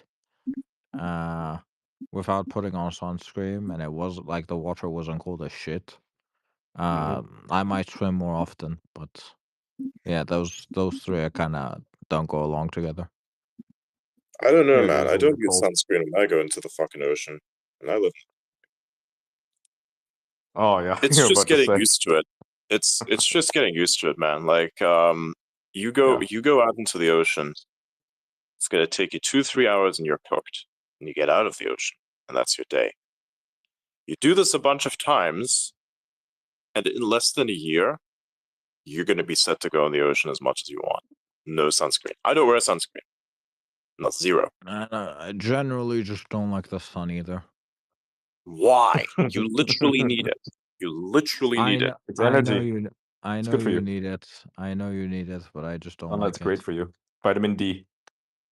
Yeah, I know. I know. I know all the benefits. I know all the shit. I just don't like the sun. Keeps you not depressed. What's wrong with the sun exactly? What's wrong with the fun? Yeah, With the why do you sun? hate the sun? I love the sun. I like going outside. Growing up in the Middle East, the sun was way too fucking warm. Right, Way too growing fucking up in hot. Asia where it's fucking sticky too. It's the worst. Yeah, yeah. I I hated the hated sun the when I was heat. back in Malaysia. Exactly. I I like it hated the here. heat. I like it here because like at least the wind here is cool and it's not, I don't feel sweaty when I go outside. Right. In Asia, when you go outside, it doesn't matter if it's like a cloudy day, you're gonna fucking sweat. Mm. The humidity kills you. Because 24 feels like Also, 35. I live at this point. I also live in like Western countries, right? Yeah. And Western countries, they're not like this is kind of like an issue that's kind of happening. It's not just Western countries; it's most around the world. But like you leave the house, like it's a bit of like a you don't know your neighbors, you don't know like Mm. the people walking around. Yeah, it's just not enjoyable to be outside. You could always go to a cafe, get to know the people there. Yeah, but you're not in the sun then, you're inside. Mm-hmm. You can Now sit here's what you do. outside. Here's what you do. Get Yeah, but yourself like a Walkman or something. the outside cafes are always dog shit. No, here's what you do. If you want to go outside and take a walk, put on like a fucking Walkman or something. Something that looks Yeah. like a Walkman, because it gives a specific aura of crackhead off about you. And you just walk around shirtless. Oh, and just for your own POV, right? You have to listen to like a very specific song. You know what I mean? Dun, dun, dun, Can't dun, do dun, that in dun. Rome, by the way. You can't be shirtless in Rome. See ya in the smoking room. Isn't that crazy though? I mean, Rome has a no shirtless law. Wait, what? Yeah. Yeah, even men can't go shirtless in Rome. Yeah, it's true. Bro, are they trying to cock the gladiators? What the hell is that? I don't know. But yeah, that's a law. That's literally a thing in Rome. I don't know about the rest of Italy, but in Rome, you cannot What take about your the shirt off. beaches? Oh, beaches are fine. Okay. It's just a What's city. the Yeah. reasoning? What's the reasoning behind it? I don't know. I mean, if I had to guess, I would say it's because maybe they don't want migrants taking off their shirts. I have no What? idea. Wow. Yeah, you can't be shirtless in Rome. I think it's By the because way, it's like a historic city or something, I don't know. I'm just guessing. Adrian, do you like my Discord account? What the fuck did you do? Okay, let's take a look. Okay. You're getting back at me about my milady thing, huh? Let's take a look at your account. Let's take a look at your Check the account. name. Check the name. Finding it. Is it in general, I assume? Yeah, go to general. Copious Maximus. Copious Maximus. Nice. You just took my fucking profile picture, put it on, and says Copious Maximus. What the fuck? That is fantastic. Oh, Copious Maximus. What the fuck is wrong with you? By the way, There was literally no way for me to get that profile picture in like properly, right? So I tried to look. I tried to use like several sources to get like the full picture, but every place I was getting, I didn't know. Yeah. So I basically got it from Discord, which was like a low resolution picture, which Discord wouldn't accept. And I had to, using AI, upscale that shit. And then use that as the profile picture. All that just to call yourself Copious Maximus, and you think that I'm coping? Yes. Holy shit. I did it to troll you for the milady thing. So, to troll me on it because you didn't like it, you became it. Sure, why not? Got him. That's how it works. Yeah. That is fucking funny as shit. Kobe is Maxim.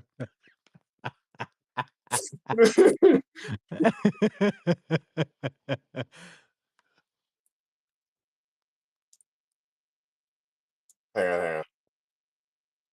This could be a good screenshot.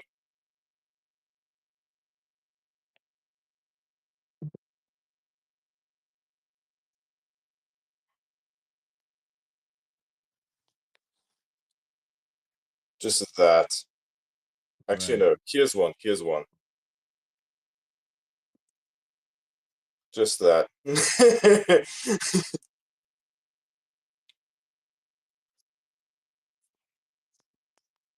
That is funny as shit. That is actually hilarious. Wow. Copious Maximus. Wow. Thank you. What do you mean, thank you? Okay. Have we talked about the DeepSeek nonsense today? Yeah, we have talked about it. Yes. You have? Yeah. What do you think of the market just fucking crashing because people are so stupid they believe that, they made this thing without H100s? I think there's a deeper meaning behind it, but realistically, I think that the market correction is inevitable anyways. So this is just one of the signs. I think either way, we don't know if they made it using H100s or not. Right now, it's like theories, right? I mean, but it is very clear from the paper that it is created specifically to be more efficient. Yeah. Right? Like a lot of the methods that they were using are methods that are a lot more efficient. Yeah. And you wouldn't really use a lot of those methods unless you were trying to be working on more limited resources. True. So I don't know. But we did talk to some people that said it wasn't actually far off from a lot of models that exist today in terms of cost.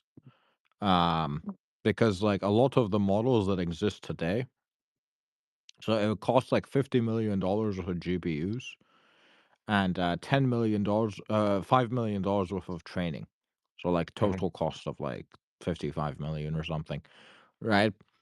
Whereas like Chat GPT 4.0, 4 costs a lot more, but apparently 4.0, like one of the guys was estimating that it would be like 10 million. That's a lot cheaper. So yeah, 10 million for the training. Yeah. So it's like, so it's not like the 100,000x, 100,000x like cheaper costs that people are talking about. Those costs are specifically for ridiculous. buying the GPUs themselves. Yeah. The billions of dollars are for buying the GPUs themselves, and It's quite clear that they had them, right? I mean, they used that to train the model because otherwise, how did they have such a massive base of information? Wait, what did you say? Oh, I said they definitely have those GPUs because they used that to train their thing. I mean, yeah, the model's The great, but H100 or the H100s? yeah, the H100s. Yeah. I would be very skeptical of them having H100s. Well, They they would have probably gotten it through Europe, probably. I mean, the way I look at it is, I don't know how they China would has have the gotten means them. to buy them.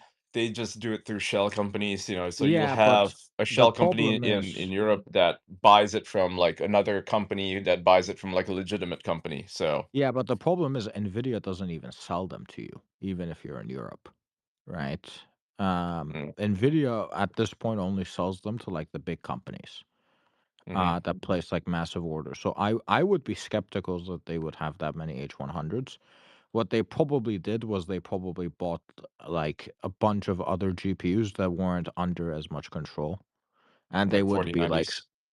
no, not 4090s, like actual like data center ones, Oh, okay, like what, AI like ones, 86,000 H type H things. H800s, Yeah. A1000s, things like that.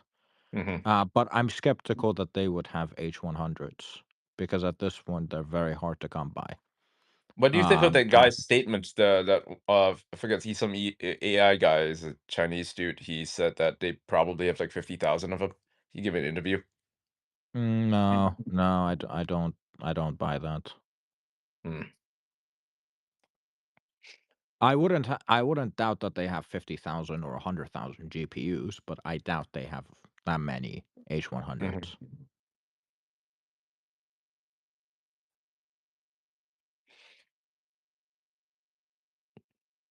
They probably I wouldn't doubt that they have the equivalent of 50,000 H100s, but I would be very Hmm. skeptical that they would have Yeah. 50,000 H100s.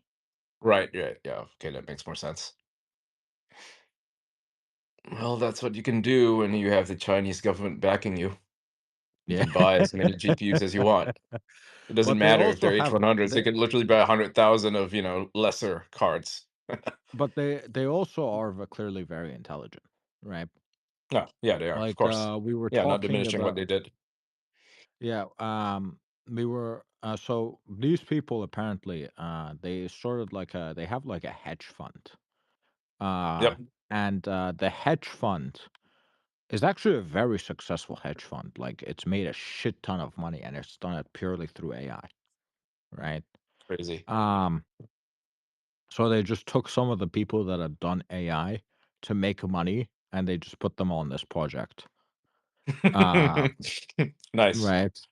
So when you're talking about like making money in a market, and you're taking one of the most successful quant firms on the planet, Yep. right?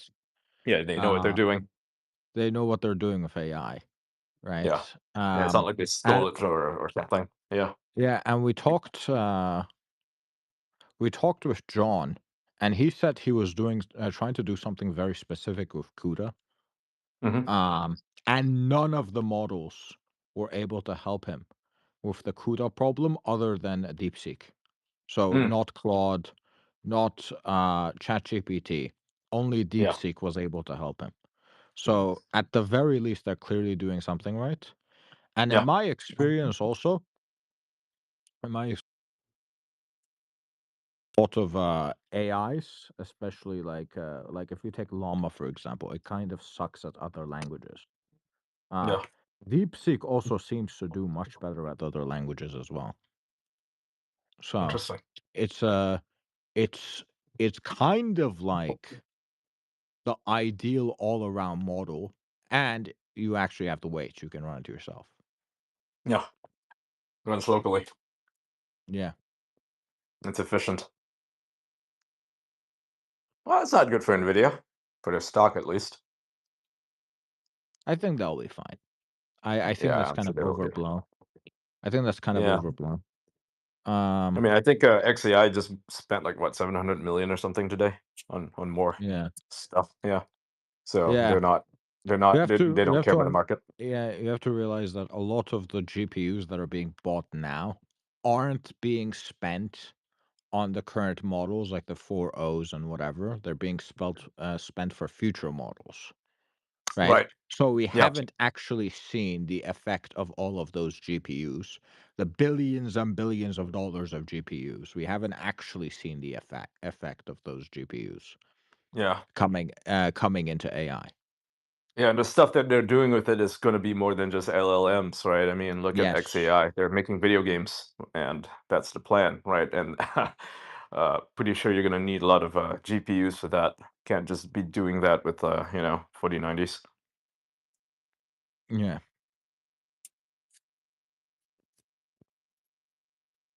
So the long term looks bullish. Short term, well, people act like idiots in short term. By the way, Adrian, I need to step out for like an hour. I'll be back. You have a life. What a crime. There's something came up. I have to step out for like an hour. All right, but I'll be back. Sure, sure. So yeah. Who's that? Who's what? Oh, it's Who? that guy, right? Dude, I was looking at my server.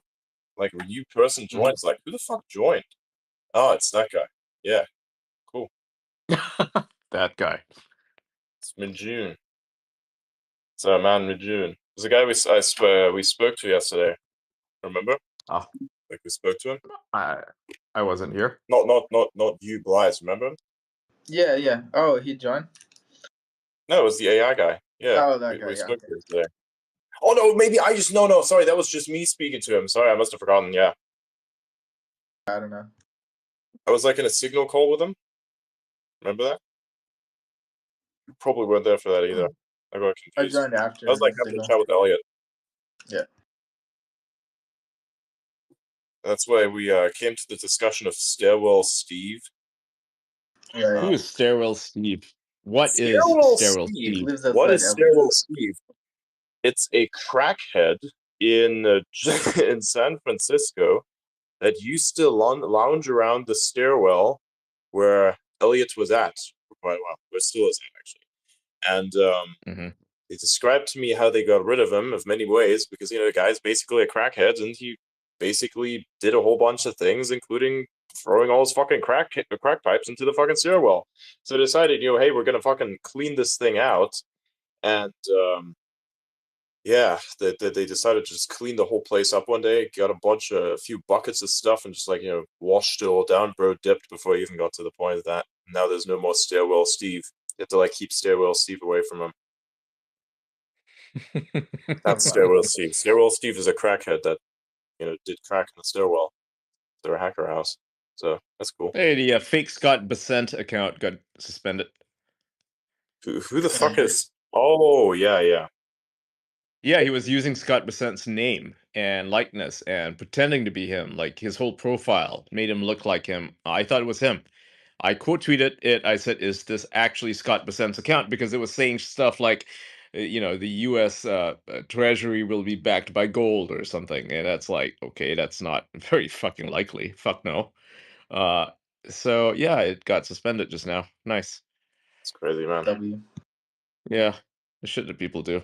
And the media's going to write about it. They're going to say, oh, because the blue check mark system is not, it's been, everyone can buy a blue check mark now. But the guy didn't have a blue check mark though, so that's another thing. That's probably a good thing. But my God. Yeah, and there's not a system. It's not a systemic problem necessarily with X, as far as I'm aware. Like the way that people get into places is logging. I think you can clone sessions perhaps as well. It's one exploit that I've heard, but it's very difficult to do with X. The most common exploit is just a SIM swap, and SIM swaps are when you have say verification. So normally when you want to change something about an account, as login and such, you have verification, right? 2FA, and you have to have that be done through YubiKey and not through something that could be sent by text message. Because the problem with that is, let's imagine you have a provider, you have a service provider, they have a SIM card, and somebody were to call the service provider and say, hey, I am this and this guy, the person who owns the account, I've lost my SIM card, can I get a new one? They're supposed to ask for identification at all, but maybe they do something, bribe them somehow, whatever else. They somehow convince them to do it without identification. Or they use the identification and it's just fake. Anyways, they then get your SIM card because he's just said that your other one's lost. And that's how then they can log into the account and then basically use the code that's been sent to the SIM card that they now have to unlock it, do whatever they want with it. That's what it's called. Two-factor authentication. That's why So hardware 2FA is better. There's a good video SIM about this verification. by Veritasium. Yeah, SIM is the Yeah, worst like way. Veritasium, he got like a couple of freakers, which is what they're called, right? The people who do this, freakers, as a PHREAKERS, as opposed to hackers. And they did to Linus Tech Tips. Yeah. Phone freakers, yeah. They swapped the Old school. SIM. Like live on the call, they swapped the SIM. It was like, how the fuck did you just do Oh, that? wow. How did you get my text messages? Yeah, crazy Pretty funny. stuff. Right. And it shows how like unsecure two-factor authentication actually is, at least for like phones, right? Which is why X no longer uses those, because they realized that's how people were stealing accounts, right? That was a big issue. That's why they switched over to authentication, like proper auth software, like Google Auth and Authy and YubiKey so is a on. good one. Like YubiKey is good for two-factor authentication. Yeah, really good. Apple has also switched, and that's pretty secure. Highly recommend hardware 2FA.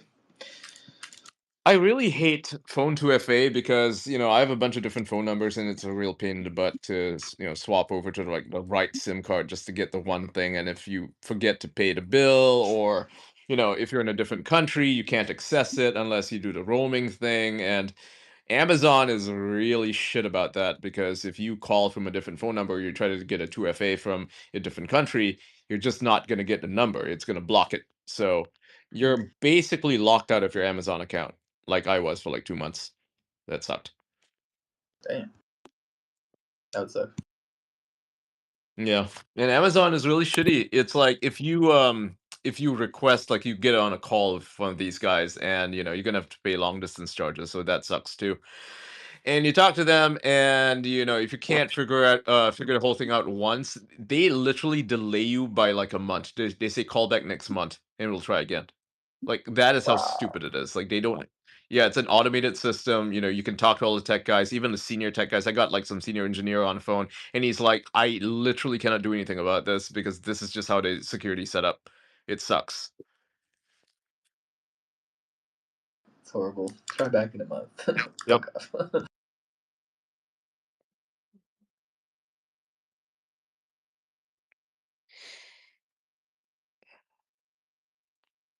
Siraj wants to come up, Adrian, if you'd like him up. Oh, real? Oh. He sent a message. I didn't see him. I can see him there.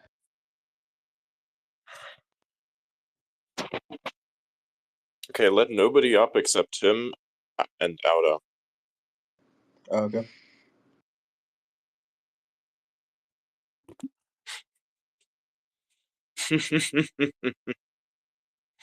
That is fucking hilarious.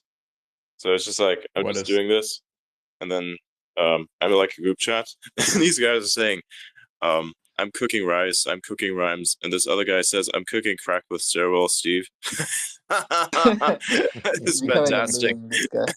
What the fuck? That's funny. Oh my god. Hello, hello. Hello, sir. Hey there. Yeah, I was having some interesting conversations in the other space about Apple security and stuff, and then I think I also heard something along the lines of hardware 2FA. Yeah, I think that's a brilliant Yes. idea. I think that's possibly the most secure MFA that we have right now. like YubiKey I is really use good. YubiKey. I use those ones. Exactly. Yeah, I use YubiKey myself for all the critical apps that I have, including X. Yeah, I would highly recommend anyone like to use the YubiKey if security is your priority, or Yeah. or even a good 2FA app that should be much better than SMS, because SMS Yeah. is really bad. I think Adrian, you also mentioned about the SIM swapping attack, right? Yeah, that's that is something I think people should take very seriously, I got because like this is like Huh. yeah, this is really common. The SIM swapping attacks. It's more common than people realize.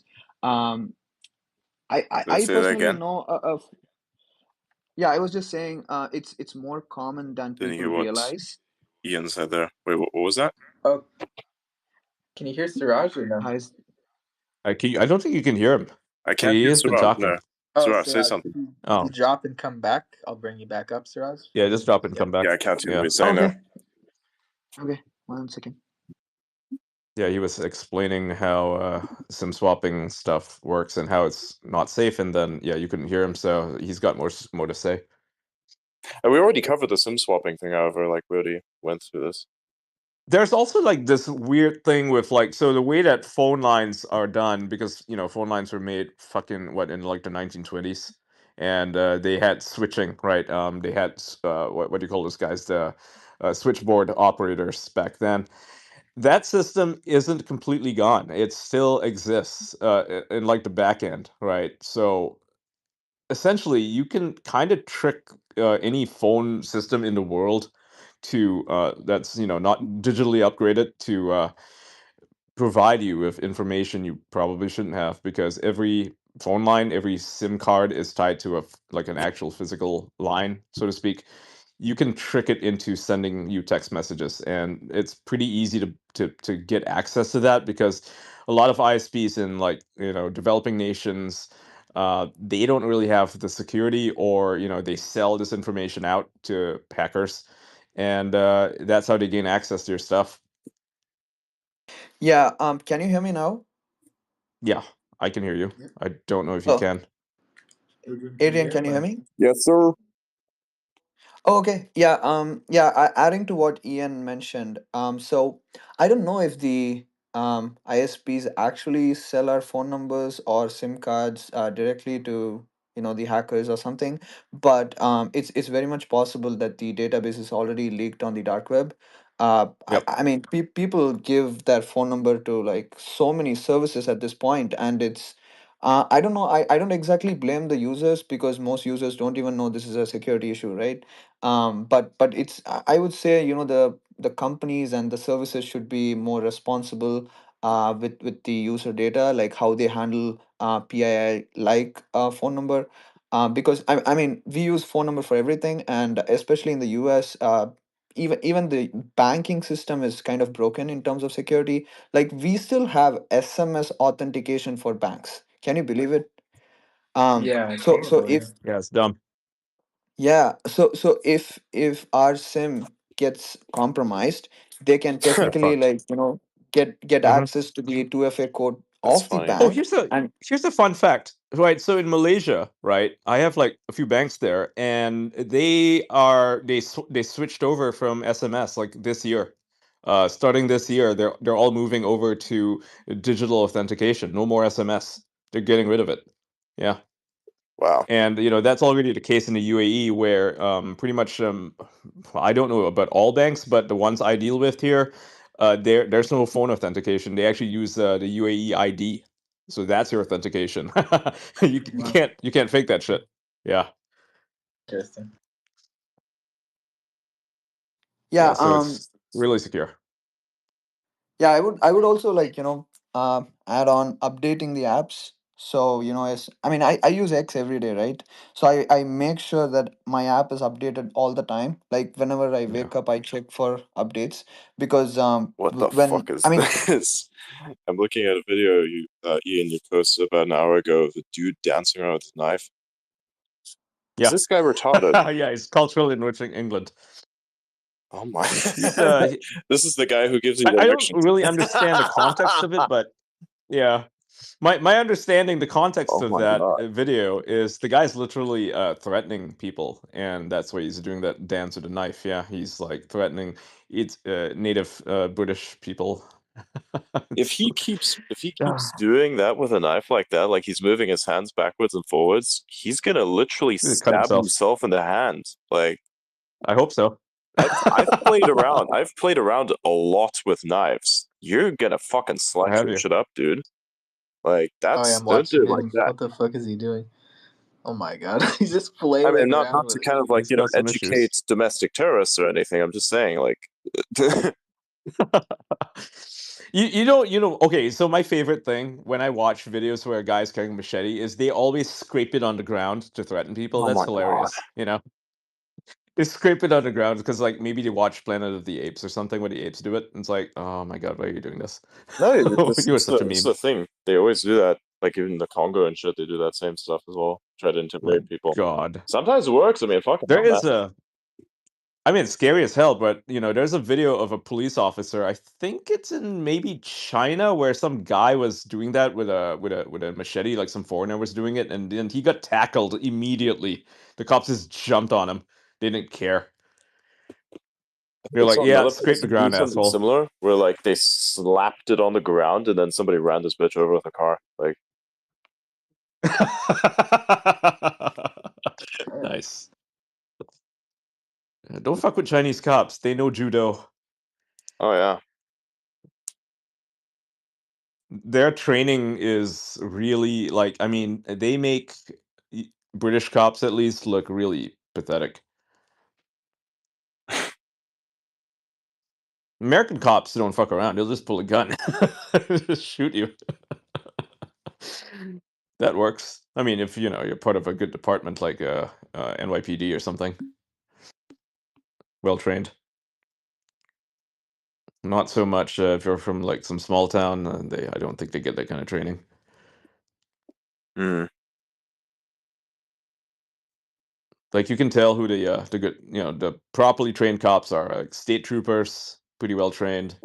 Like Florida state troopers, pretty awesome dudes. New York, NYPD, LAPD. The guys in what is it? Atlanta. Oh yeah, those guys don't fuck around. Also Portland. The thing about Portland cops, right? They know how to do their business. The problem is they have their hands tied behind their backs. So, because the city doesn't like them very much. City's, pro Antifa and all that. But I remember when, before 2020, right? This was like maybe 2016 or something when the city wasn't completely fucked up. There are lots of videos in Portland where the cops were just like, doing their jobs and really good at it too. Yeah. I mean, one of the biggest problems is when you have like movements where say defund the police, and then there's like this natural animosity that's being drummed up against police, and that causes a lot of problems because it goes both ways. If there's like a person and you're doing your job, and then you're just pulling them over, and immediately someone is starting to rattle off a whole bunch of bullshit, and you're like, I don't even know what you're trying to do here, but I'm giving you a speeding ticket because you went 20 over. Like, Yep. you can contest it like after the fact. You don't contest it with me. I'm not the judge, jury, nor executioner. I can't deal with any of that shit. Okay. And then that And it was being placed on they the refused. top over and over again. Then eventually, bro snaps. Like that's kind of what that looks like. And Germany's a shit show. It's like you have Germany is different, where like you have police. They do their job, of course. There's sometimes they do weird things, like they enforce stuff improperly. Like, oh hey, we found this little Victorinox, which is Swiss Army knife, by the way. Swiss Army knives are called Victorinox. That's the company that manufactures them, the OG ones. You have a little Victorinox blade in your handbag. It's an elderly woman has a little Victorinox blade in her handbag. That guy gets enforced against, but keeping the barriers up before a dude plows into that same market. Like, I remember that. Yeah, it was the same market where they were searching people's handbags for knives, and they arrested some old lady. I couldn't believe it. Like, I posted about it even. Then I saw this, I was like, "What the fuck? That's insane." That same fucking police, dude. Yep. Same Unbelievable. place, same Christmas market. Yep. They arrested some old lady who had a Victorinox knife in her handbag. They stole her fucking knife. They just took her fucking knife, dude, because it's like dangerous, apparently. Like, what? It's an old lady with a fucking Victorinox knife. You're gonna fucking stab someone, you're gonna die before you even get the thing unhinged. Like, bro, what are you talking about? How is that a threat to anyone? And then 2 days later, wet terrorist car, like happens. barrels through everyone. Insane. Yep. And you know what's the most fucked up thing is no one's talking about it. You know, we are talking about it, but nobody else is. Like the German media has completely ignored it, pretending it doesn't happen. Yeah. And then you have these fucking leftists out there every single night now, you know, talking about how refugees are welcome, and they're speaking in English, which is really interesting. I find that very interesting. The fact that they're speaking in English, right? They're all chanting in English, like "Hey ho, what," you know, refugees are here to stay, or some bullshit. You know, I don't know their exact chant, but you get the gist. And it's like you realize a child was just stabbed to death, and you know, weeks before, a bunch of people run over, and you guys are talking about how refugees are welcome here, and you have tens of thousands of you out there. What is wrong with you? And it's funny because, like, when it came to that, you never saw anyone protest around the time when COVID happened, when your human rights were being violated. Like, oh no, no protests. Yep. When it comes to some like non-existent issues, like fucking climate change and their failed understanding of it, it's like, bruh. By the way, I'm not one of those people who's like who say that it doesn't exist. I in fact do say it exists, and I highly agree with the fact that it does. I just think that the assertion that humans are the ones that are causing the climate to change in the way that it has been defined is fundamentally incorrect. And that the notion that our temperatures are fluctuating as much as they are because of this human intervention is absolute hogwash, and is actually more explainable when it comes to the natural cycle of Earth that it just goes through. We're going to actually see temperature go up a lot more. Actually, not even that much more, and then eventually collapse again. This has happened. Yeah, there's a middle warming Thousands of period, the little years. ice age. Mini ice age. This stuff has happened before. It's cyclical, right? And not only that, I mean, there's the change in geography. People seem to forget about that part. They forget that, like, why are there fires in certain parts of Australia or Los Angeles, right? Well, pretty simple, because they don't have fire breaks. That's kind of a big deal. You didn't have fires 10 years ago because they allowed fire breaks back then, and then environmental protocols And came they had in, and they're controlled like, yeah, burning. no more fire breaks. And they had controlled burning. They used to do controlled burns, and then they realized, stopped it. oh wow, we have to stop it because otherwise the forest burns too much. Now the forest burns anyways and causes property damage. Before it burned a little bit, not all the way to the ground, and there was no property damage. This time it burned all the way to the ground, completely got decimated, and burnt everything to the ground, and there was also property. So, goddamn, son. Yeah. And also, there's the arsonist problem, which not a lot of people are willing to talk about, because it will get reported like in a few weeks, you know, where Like you have a bunch 5 of people fucking or 10 people crackheads that have been just arrested. Yeah, you had a bunch of crackheads that were setting fire to random shit. Like, at least the citizens, I mean, good on them. They fucking stood up for themselves and like stopped some of the fucking people from committing this act. But like, damn, dude, I mean, incredible. fucking. Remember the fires that were happening all across the Pacific Northwest a couple of years ago? Yep. And all the way to Canada, right? And if you look at what actually happened, like afterwards, they arrested a bunch of arsonists. There were a bunch of environmental activists who were setting fires. That was what was happening. The same thing in Australia, where the bushfires a few years ago ravaged the what is it, Sydney or something. Those were arsonists. They're the ones setting the fires, and a lot of them happen to be climate activists. Like ELF, for example, the Environmental Liberation Front in the U.S. They are, you know, pretty much responsible. Like before, they used to spike trees, right, with like blades and stuff and rivets, so that way, you know, people would get hurt when they're cutting down the trees. And now they're setting fires. And these guys are, you know, they all need to be arrested. And for a while, you know, they were. And, you know, Biden comes in and he actually puts like they're fucking members there in, you know, in part of the as part of the Department of the Interior. It's like, oh, great. So you literally have these fucking terrorists working for you. That's cool. But again, that's not something the media likes to talk about. Yeah. And then Exactly. meanwhile, hey, we have By this the way, our friend amazing Lurk solution. actually. Oh, nice, yeah. We have this amazing solution that's called you got the electric car, right? that's being manufactured, completely in line with what these climate activists would actually want, right? They'd want for a transition to sustainable energy to occur. And I think that if customers, were to buy vehicles that actually worked, like a Tesla is actually pretty good, then the demand for energies such as those, like just electrical energy sourced renewably or via nuclear, would go up. And that's good. That's a very good thing. It's a great sign. No, what they're going to do is they're going to target the gigafactories specifically and burn down the power supply. And because you're already worthless to the fucking economy and society at large, you organize as an entire army to then march on a place where people are actually working just because you're idiots. You're nothing. You're not special. You're just a bunch of clueless people who don't understand how the world works, thinking that you are contributing to some sort of great cause by damaging someone else's property and putting actual people who work hard for their own living, because you don't, because you live off of the benefits that other people are generating for you, lazy fucks. You're living off the social benefits. You don't understand work. You don't understand nothing. These people you're now putting out of a job. Congrats. You're peak. They sabotage factories too.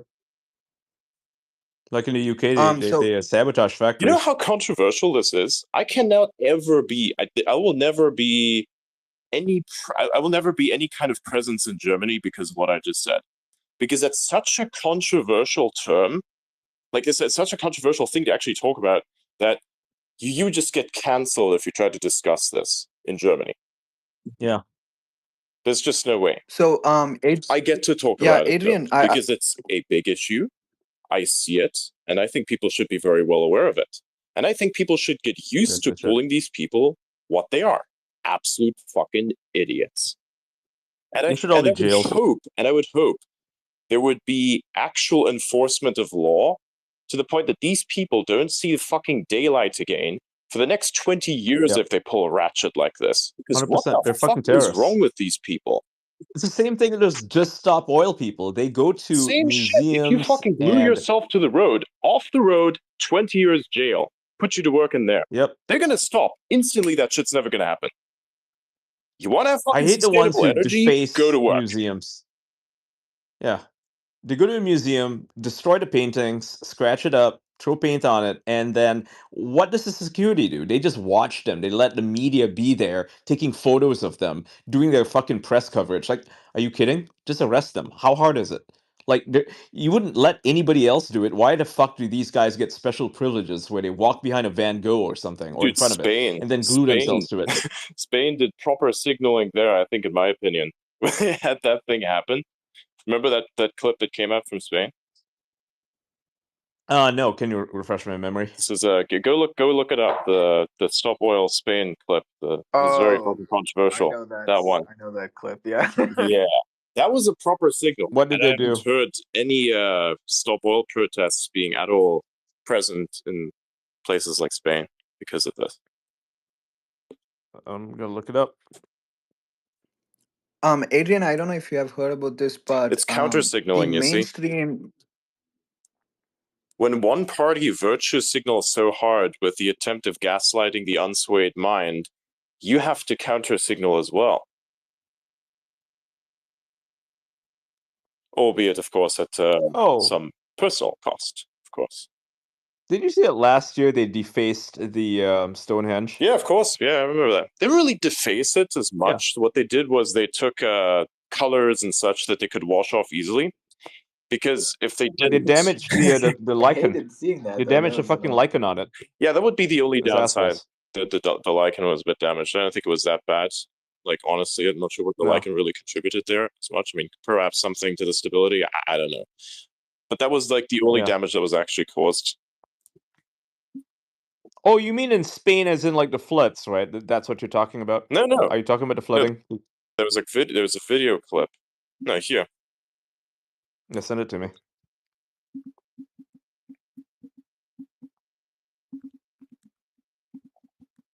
I love how Spain bragged about getting rid of all its dams. That was really smart. I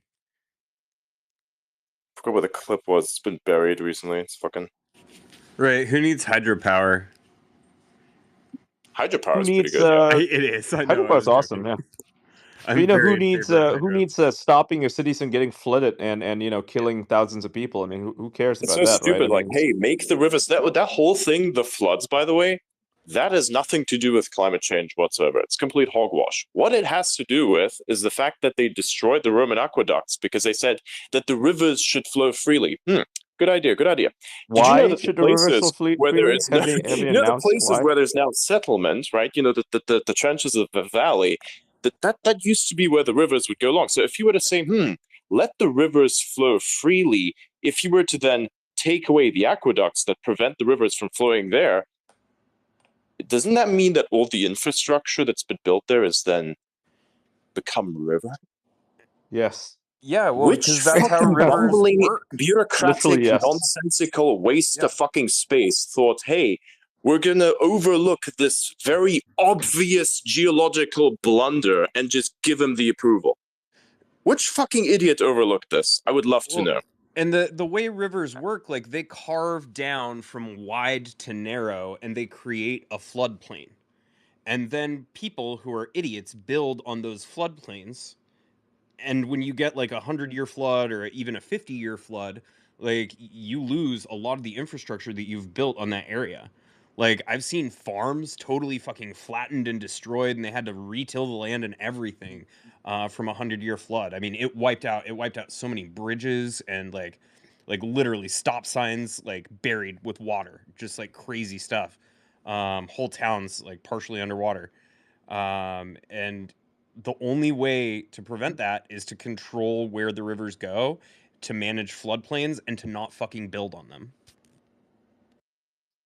You know what the worst part is? It's like I'm just like Googling, just not Googling, but looking at Twitter search Spain, quote, just stop oil, end quote, right? And all these people are talking about the floods and they're saying, here's one that pissed me off. It says, "Oh, but just stop oil and Extinction Rebellion activists are the real enemy here, surely. Spain's deadly floods in decades, 95 dead as more extreme rain approaches." It's like, people are doubling down on fucking climate activism when climate activism is literally the reason why there's fucking floods there.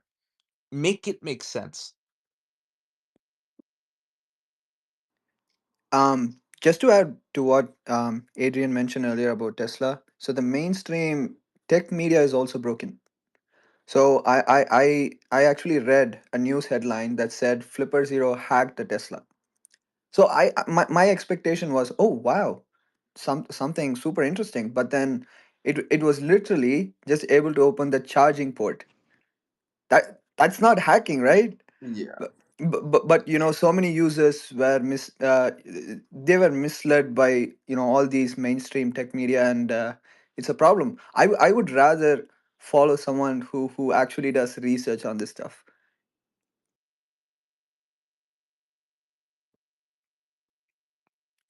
Very true. Very true.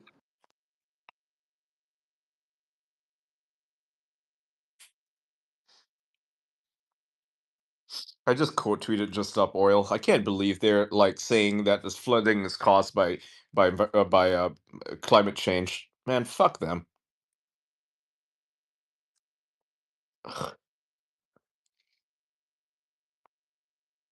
51 dead in Spain so far due to flooding. Our future is fire, flooding, and famine unless we Those are just some stop intense oil. floods. Holy shit. Yep. It's their fault. But they won't take responsibility. They're like, oh, we gotta stop climate change. Climate change is why it's flooding. No, you stupid fucks. It's not. It's literally not. Yeah, there's no way. My The God. just stop oil Like, idiots should probably stop using anything that also is somehow contributing to oil being used. Like, for instance, those containers in which you have your color that you're going to use to deface other people's property, not your own, because you're never going to do anything constructive. Like, that needs to be made out of something else other than polymer, right? Because that's from oil. Your shirts are probably mixed with various types of materials that allow them to stretch, because that's what we're putting into our clothes right now, probably polyester and various other things as well. You're going to have to stop wearing that because that's made out of oil. The stuff that you put into your hair, there's something involved in this as well, like a lot of the machinery that is used to manufacture this, as well as the container that it came in, that I can guarantee you also used oil to do so. So everything a lot of is things oil. would have to change about these people. These people would have to go there in like clothes made from natural fibers, or they'd have to go naked. So They should choose. wear I hair thought it should shirts. start with you. Adrian, they should wear hair shirts, okay? Because that's what they look like. Well, They're I fucking mean, you can crazy. wear wool. That's a hair shirt. Yeah. Yeah, but Just what not about the human hair. machines used to? Yeah, what about the machines that we use to weave the wool together though? That uses oil. Oh yeah.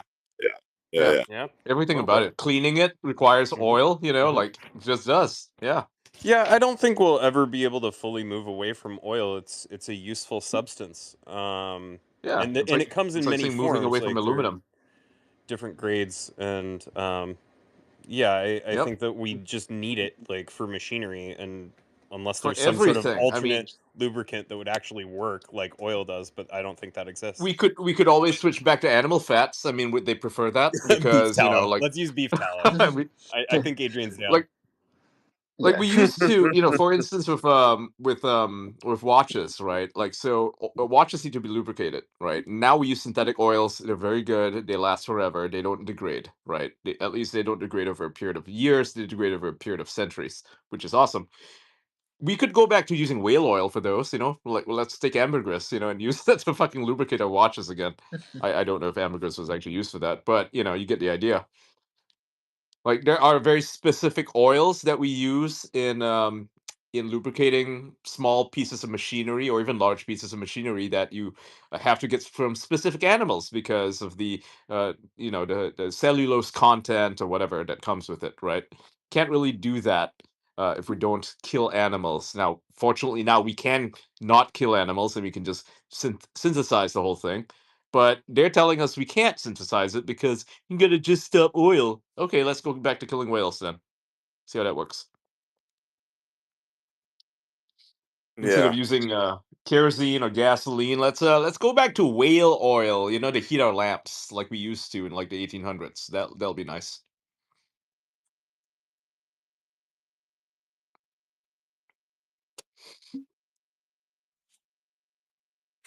But yeah. The So oil itself, we need it for everything.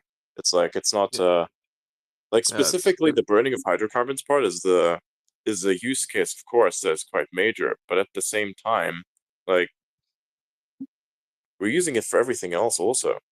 yeah. You can't I just mean, get rid what of are we it. gonna You switch back to? can't stop Peat? oil. Yeah. Like burning oil. Oil is good because it's efficient. What's the alternative? I mean, they're saying don't use coal either, right? So what? We burn peat. Peat is worse.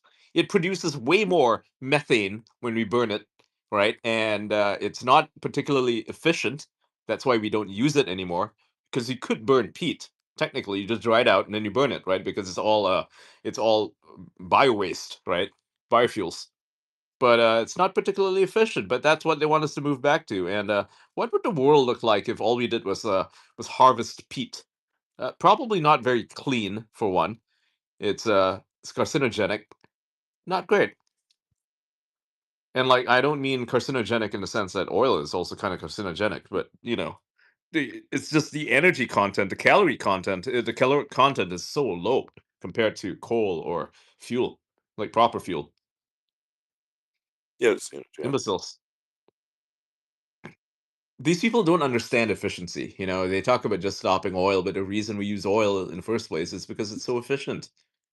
If there were better alternatives, we'd use them, but they're not efficient, and they're worse. They produce more pollution, more waste. Like, try burning peat inside of a living room. See how that works out for you, as opposed to coal.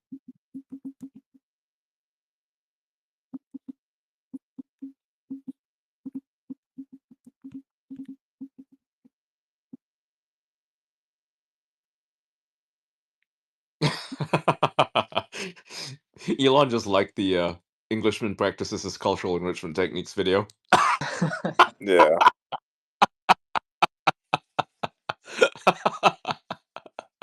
Actually, I mean that's the guy who shows you your directions now. Hey, excuse me, can you show me your directions? Step, step, step, step, step. It's like the London meme. It's been like this for years now, of course, but yeah, it's Yeah. recently really, really upscaled massively. cultural enrichment techniques. Love it.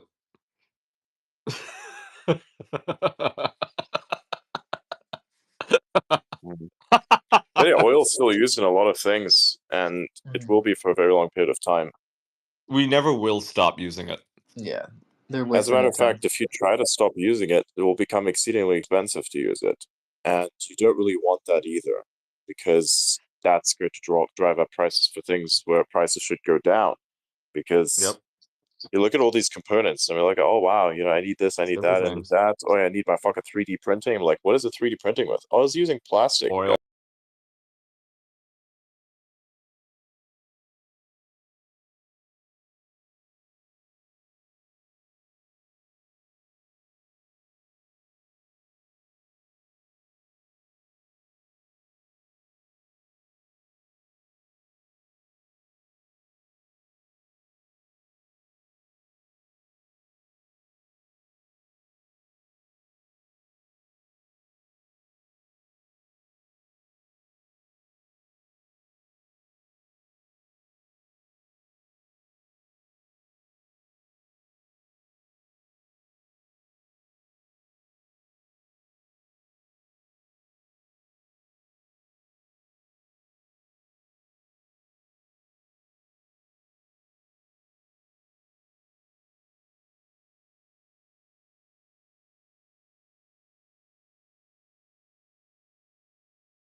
Made out of oil. Oil. Yeah.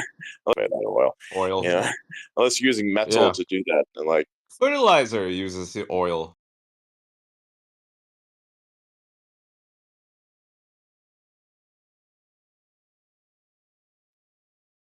Have electricity without oil.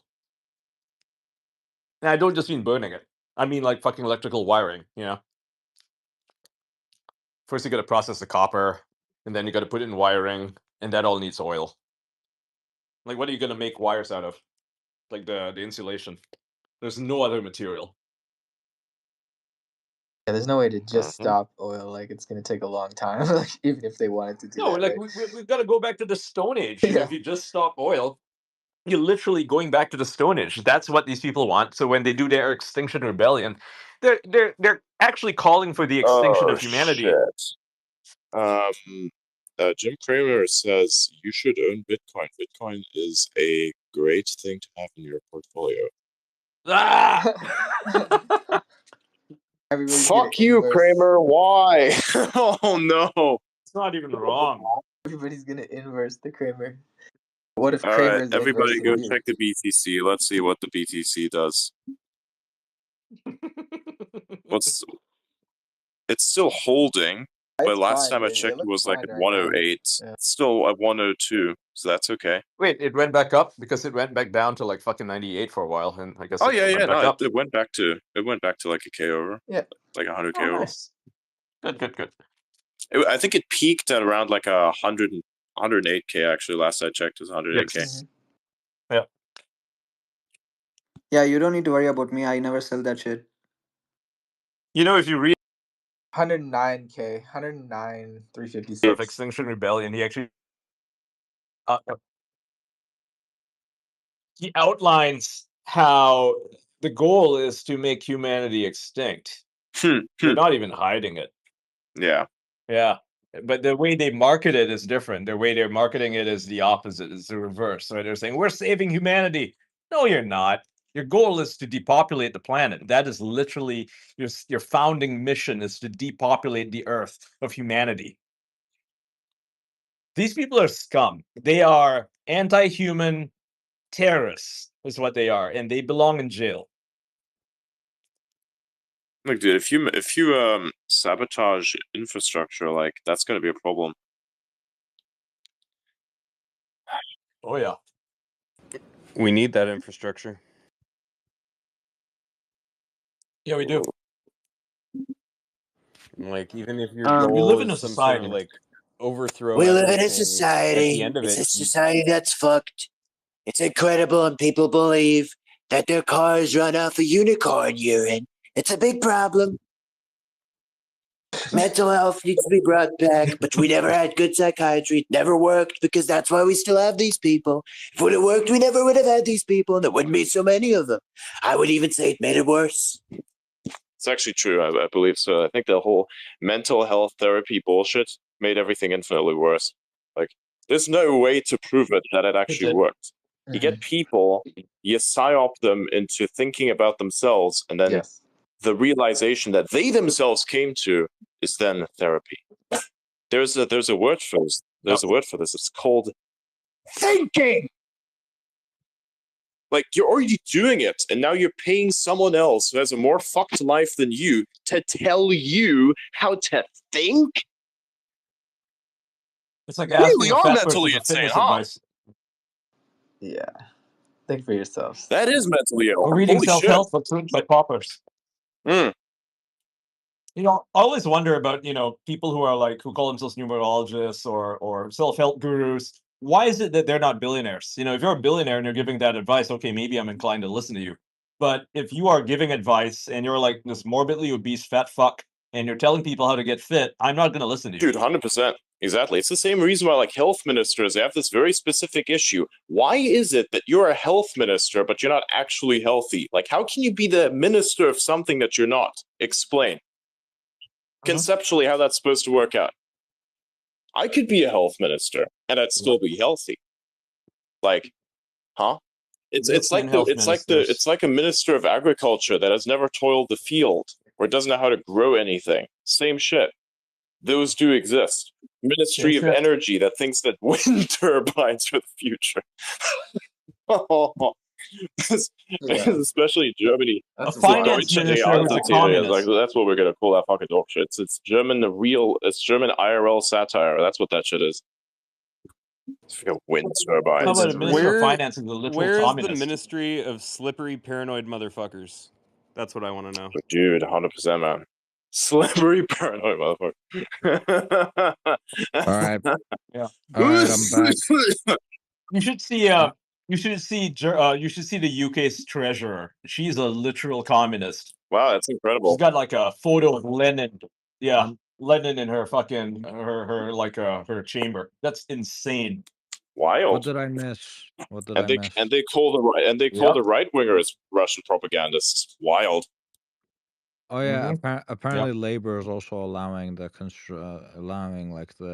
construction of like a super giant like Chinese embassy in London. Of course they are. Of course they are. Yeah. Might as well sell it to them. They sold out. Yeah, what did I we're talking about like Just Stop Oil and how much of a bullshit. We were ripping into Oh climate my change fucking activists. Yeah, they're just stopping traffic. That's all really they're stopping. And also, health ministers not being We healthy. also talk about how therapy doesn't work. Because I was like, dude, you're paying somebody else to think for you. Someone who's more fucked than you are. You're Like paying I them to said. think for you. Like not It's I like only said. that is mentally ill. Like, if you Like really I believe that said. that's gonna help you, you really are ill. Holy shit. Well, and not only that, when you're doing it, you're creating a record that makes you less reliable in the future. Like, if you have a record of mental health issues, like, you're going to be a less reliable witness. You're going to be less believable just in general. Like, anybody who knows is going to automatically count that against you if you observe something that is out of the ordinary. They'll think, you're just having mental health issues. So you got to Also, be really careful about when, where, why, and how you seek mental health care. as you guys know, as I've said before in the past, I have dated people that are psychologists, and they are the most mentally insane people on earth, mentally unwell people on earth. So I do not fucking trust those people to the people that are the most unwell on earth to make you mentally well. It's like a coping. The entirety of psychology, the entirety of like these psychologists and the people that sit around and talk to you is literally just cope. They're like it's because they think, okay, I'm mentally unwell, so I'm gonna go study this thing, and then I'm gonna help other people get mentally well. It's literally a fucking cope. Yep. Yep. Yep. Yep. Yep. Yep. Yep. Yep.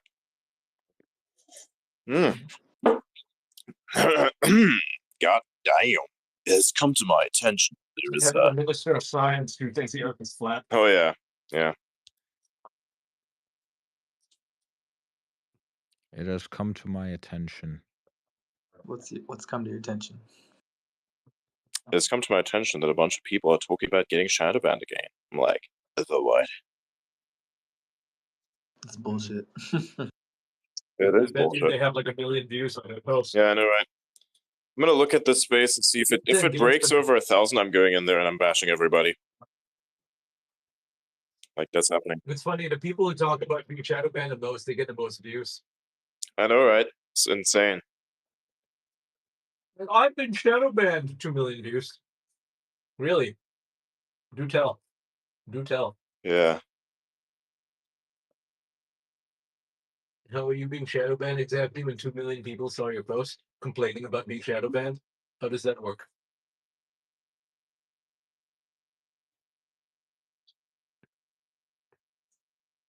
The hell is it? I don't know what they feel entitled to.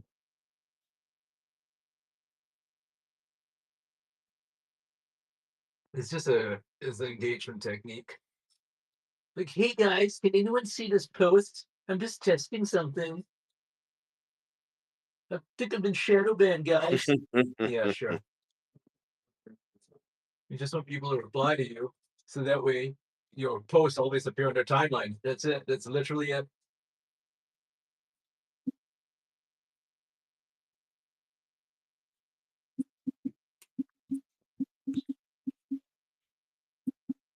And then you have the people who all they do is complain about being shadow banned, and they wonder why nobody likes their posts. Exactly, because at Maybe some there was point some people look at it and go, "We've heard this story.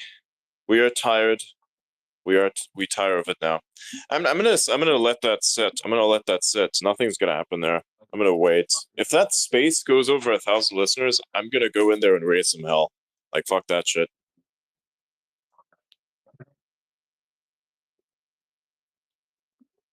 I don't have to sit there.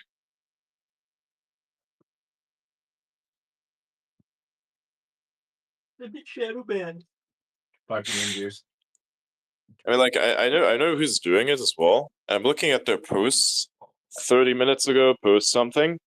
That's 30,000 impressions. I'm like, bro, you're getting 1,000 impressions per minute. Excuse me. Wait a minute. And then your previous post from like 2-3 hours ago have like 1,000 likes on it. Your impressions like 40,000.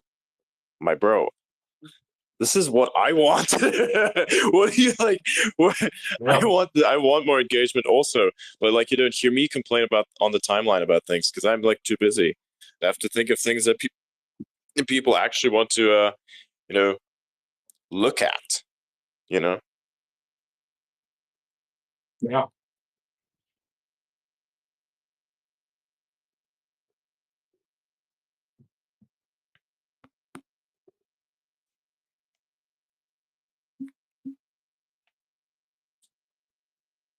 Oh my God, Suraj knows about Victor Blaine.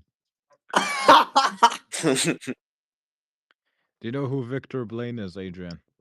Actually, explain to the crowd who Victor Blaine is. Do you know? Partially, yes. Who is he? I said partially. I know the name, I recognize it, but I forgot what it was about. But do explain. Be better if I let the video explain it.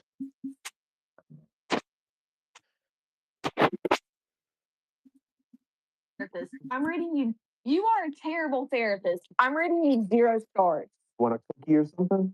This is Dr. Victor Blaine, a licensed therapist with a 0-star rating, which he claims is because he refuses to lie to his clients. You know, everyone's always saying, don't lie, don't lie. But as soon as I tell my client the truth, that she's the reason her parents got a divorce, now I'm supposed to lie. Dr. Blaine is quoted as saying, Clients always love to tell me about their daddy issues, but they don't love it when I tell them that their daddy's biggest issue is probably their existence. I don't know. Oh I just feel like my you're kind of god. overreacting. What? Both of my parents died when I was 6. Do you have any idea how horrible that is? I don't know, but Batman's parents died when he was 6, and he's pretty fucking cool. We asked Dr. Blaine why he said such a rude comment. He said, "Because I hate when annoying bitches call it trauma. Bruce Wayne called it a fucking origin story. Imagine if when Batman's parents What the died, fuck? instead of saving the city, he just went to therapy. That'd be pretty fucking lame." He kind of has a point. I'm leaving. You clearly don't know what you're doing. How dare you? I have a PhD. Pretty huge take. You are so unprofessional. It was just a joke. You know, this is exactly why your dad left you. After filming Wrapped, Dr. Blaine told us, "If you have to go to therapy to solve your problems, the real problem is probably you." Oh my It's in, god. by the way, it's in the name. Victor Blaine. Blaine. Victim Blaine. Victim Yes. Blaine.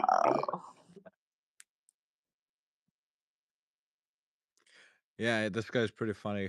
There's like an episode where he's like a girl's like a huge fan of him, and she's like, I don't know what issue I have, but I came here to show you these, and then she just flashes her tits, and then he's like, that's called daddy issues. Oh my god. Bro, this guy like constantly locked in, huh? Wow. That's insane.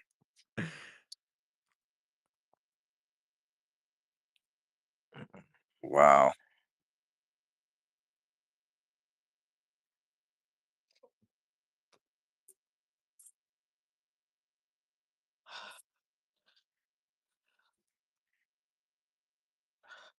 That is wicked. You That are is actually wicked. Wow. terrible. That is what? That is It's wicked. terrible.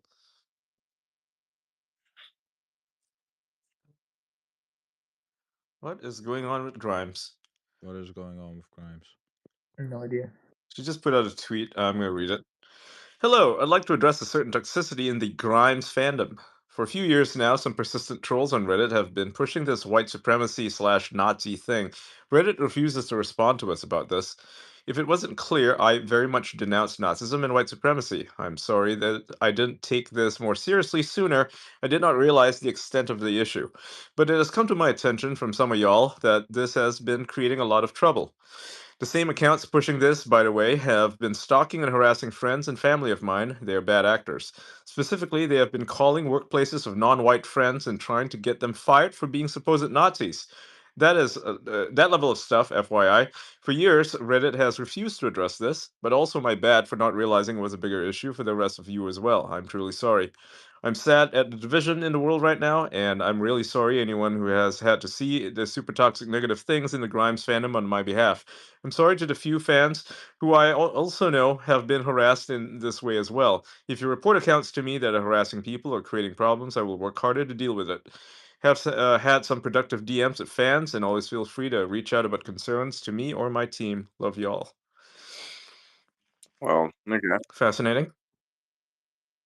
Oh wow. You either get attacked by anti-Semites or actual Nazis. It's crazy. Did you And then they call in, harass other people, yeah. have you heard her song, which is like inspired by Death Note? It's called Shinigami Eyes. Yeah, I've heard it. Yeah, it's good. Yeah, it's decent. I like her music. I sometimes listen to it. I know she wrote a song about Elon. And then she wrote the Shinigami Eyes song. Those are like the only two I listen to. I think the solution that she has here is to delete her Reddit account because Reddit is cancer. Reddit is a great platform taken hostage by Reddit mods. Yeah. Yep, I know exactly the backstory about that. If you guys want to know, Sure. It has So to do with back when I it has was to do a with Sam Altman. Oh my god, no. no, I don't think Also so. known as Scam Um, Altman. Believe it or not, it actually does. Yeah, welcome. No, but this goes way back before that. This was back when 4chan was founded, right? Reddit was around back then. Yeah. There and Something Awful was this big thing, right? Somethingawful.com, a forum, basically a bunch of shit posters, mostly leftists now. A lot of them were not happy with the way Reddit was going because Reddit was essentially a platform for free speech. And they were like, oh, there's too much sexism here. There's not enough feminism. There's too many problematic people. So they started a subreddit called Shit Reddit Says. And they would basically link to other posts on Reddit that were, problematic. And these could just be, regular users who maybe post a bad joke and get a lot of upvotes for it. Or they could be big users who posted a bad joke and got a lot of upvotes for it. And they were not happy about it. So they were complaining. They got essentially moderator privileges by injecting themselves into these smaller communities or even larger communities. They would get mod privileges, and eventually, people get kind of tired of Reddit, so they quit, right? So they'd be next on the list, next in line to take over the website, and that is exactly what they did. So a lot of these posters from Something Awful, who are huge leftists, they took over the community.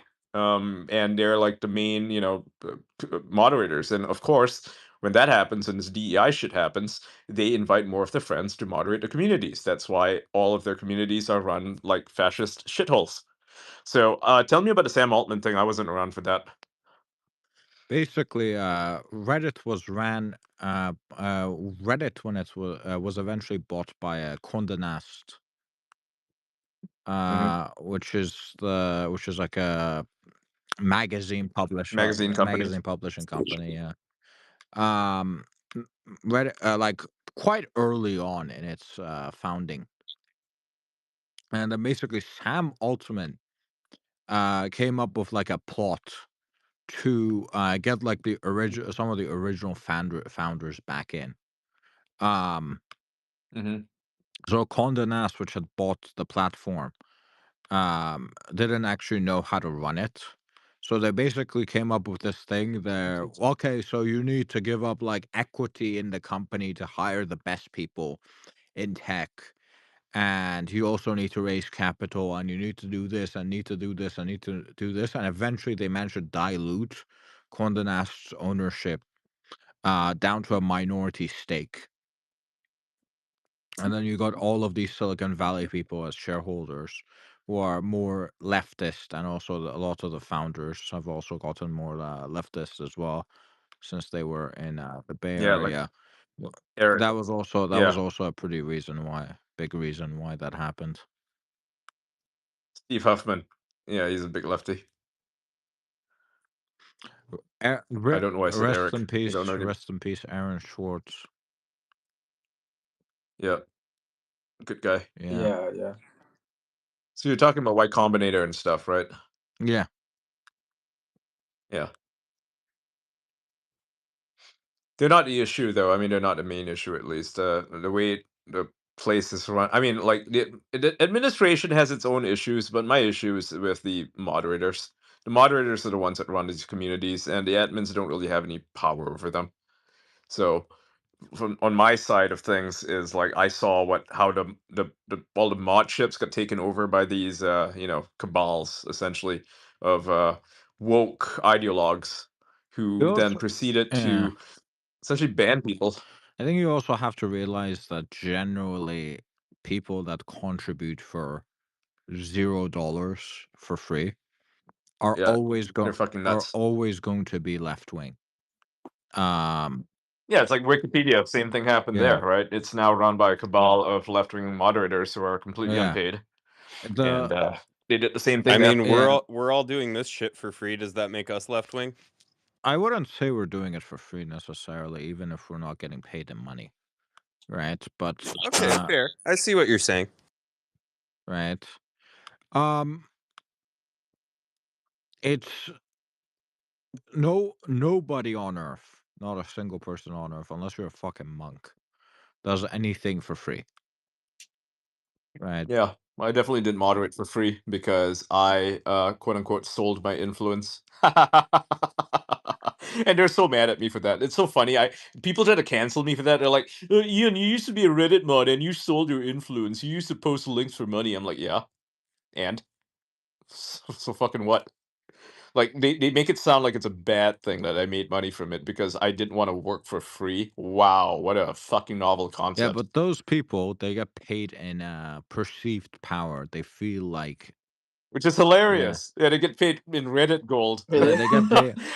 They get paid in I Reddit didn't know It's gold. like, that. okay, They get enjoy your Reddit gold, fucking they get loser. paid in Reddit gold, And and they karma, get don't forget the karma. oh yeah, Really? karma.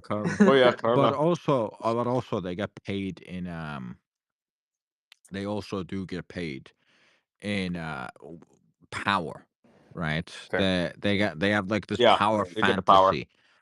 fantasy. That's Yeah. anyone they don't I like, never use my powers. anyone they don't like, Yeah, they I can never just use my powers ban. as a moderator. They can just ban.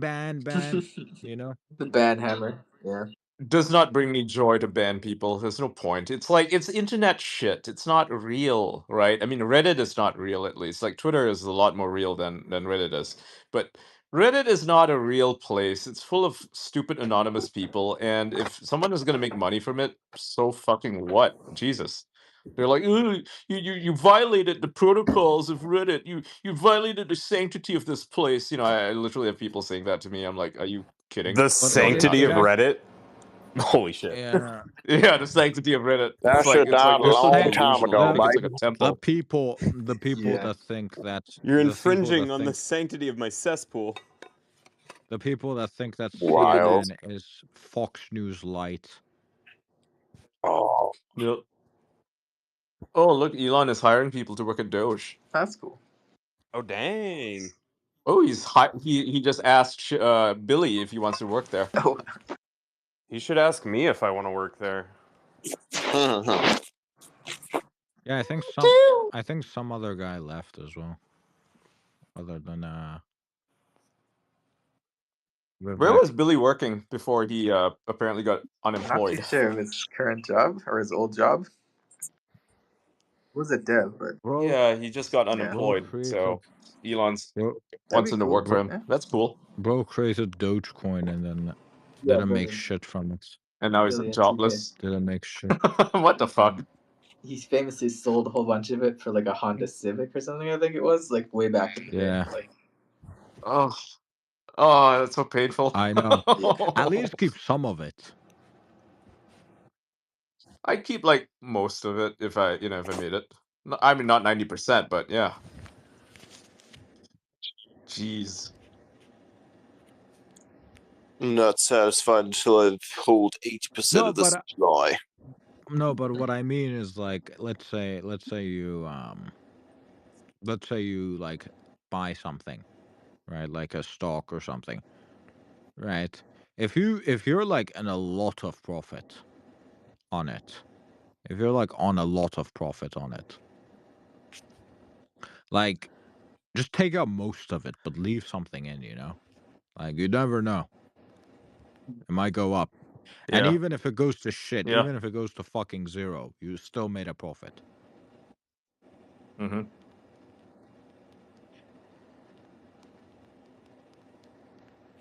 Did you guys check the reply? Reply to what? This is the reply gold. Huh? So Scammy Altman posted a quote from Napoleon, right? And Wait, then what? Scamming Altman, that's what he said. yeah, Yeah, it said Scam Altman.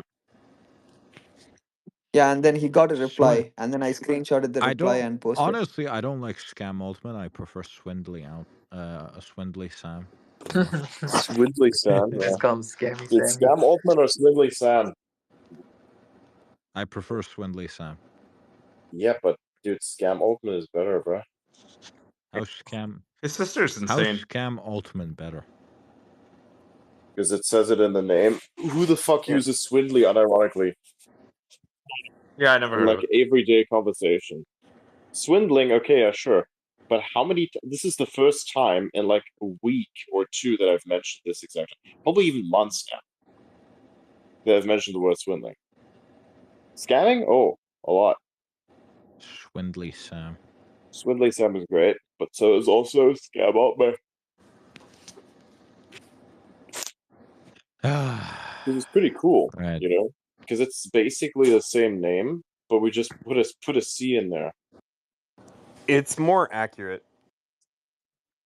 Yes, we put a C in Sam, so it's like Scam Altman. See, it Just like works. We had scam, bankman fraud. fraud. Yeah, exactly. Yeah, I was gonna say the same thing. One funny. brain cell, man. You and Another me. same for Sam for another.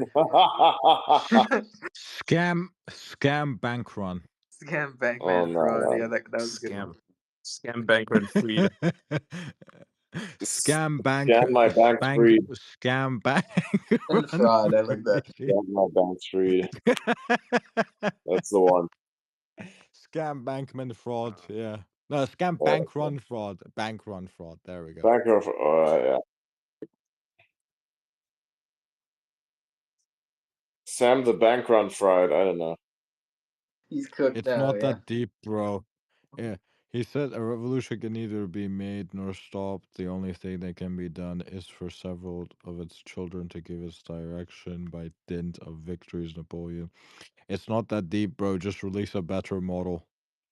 Yeah.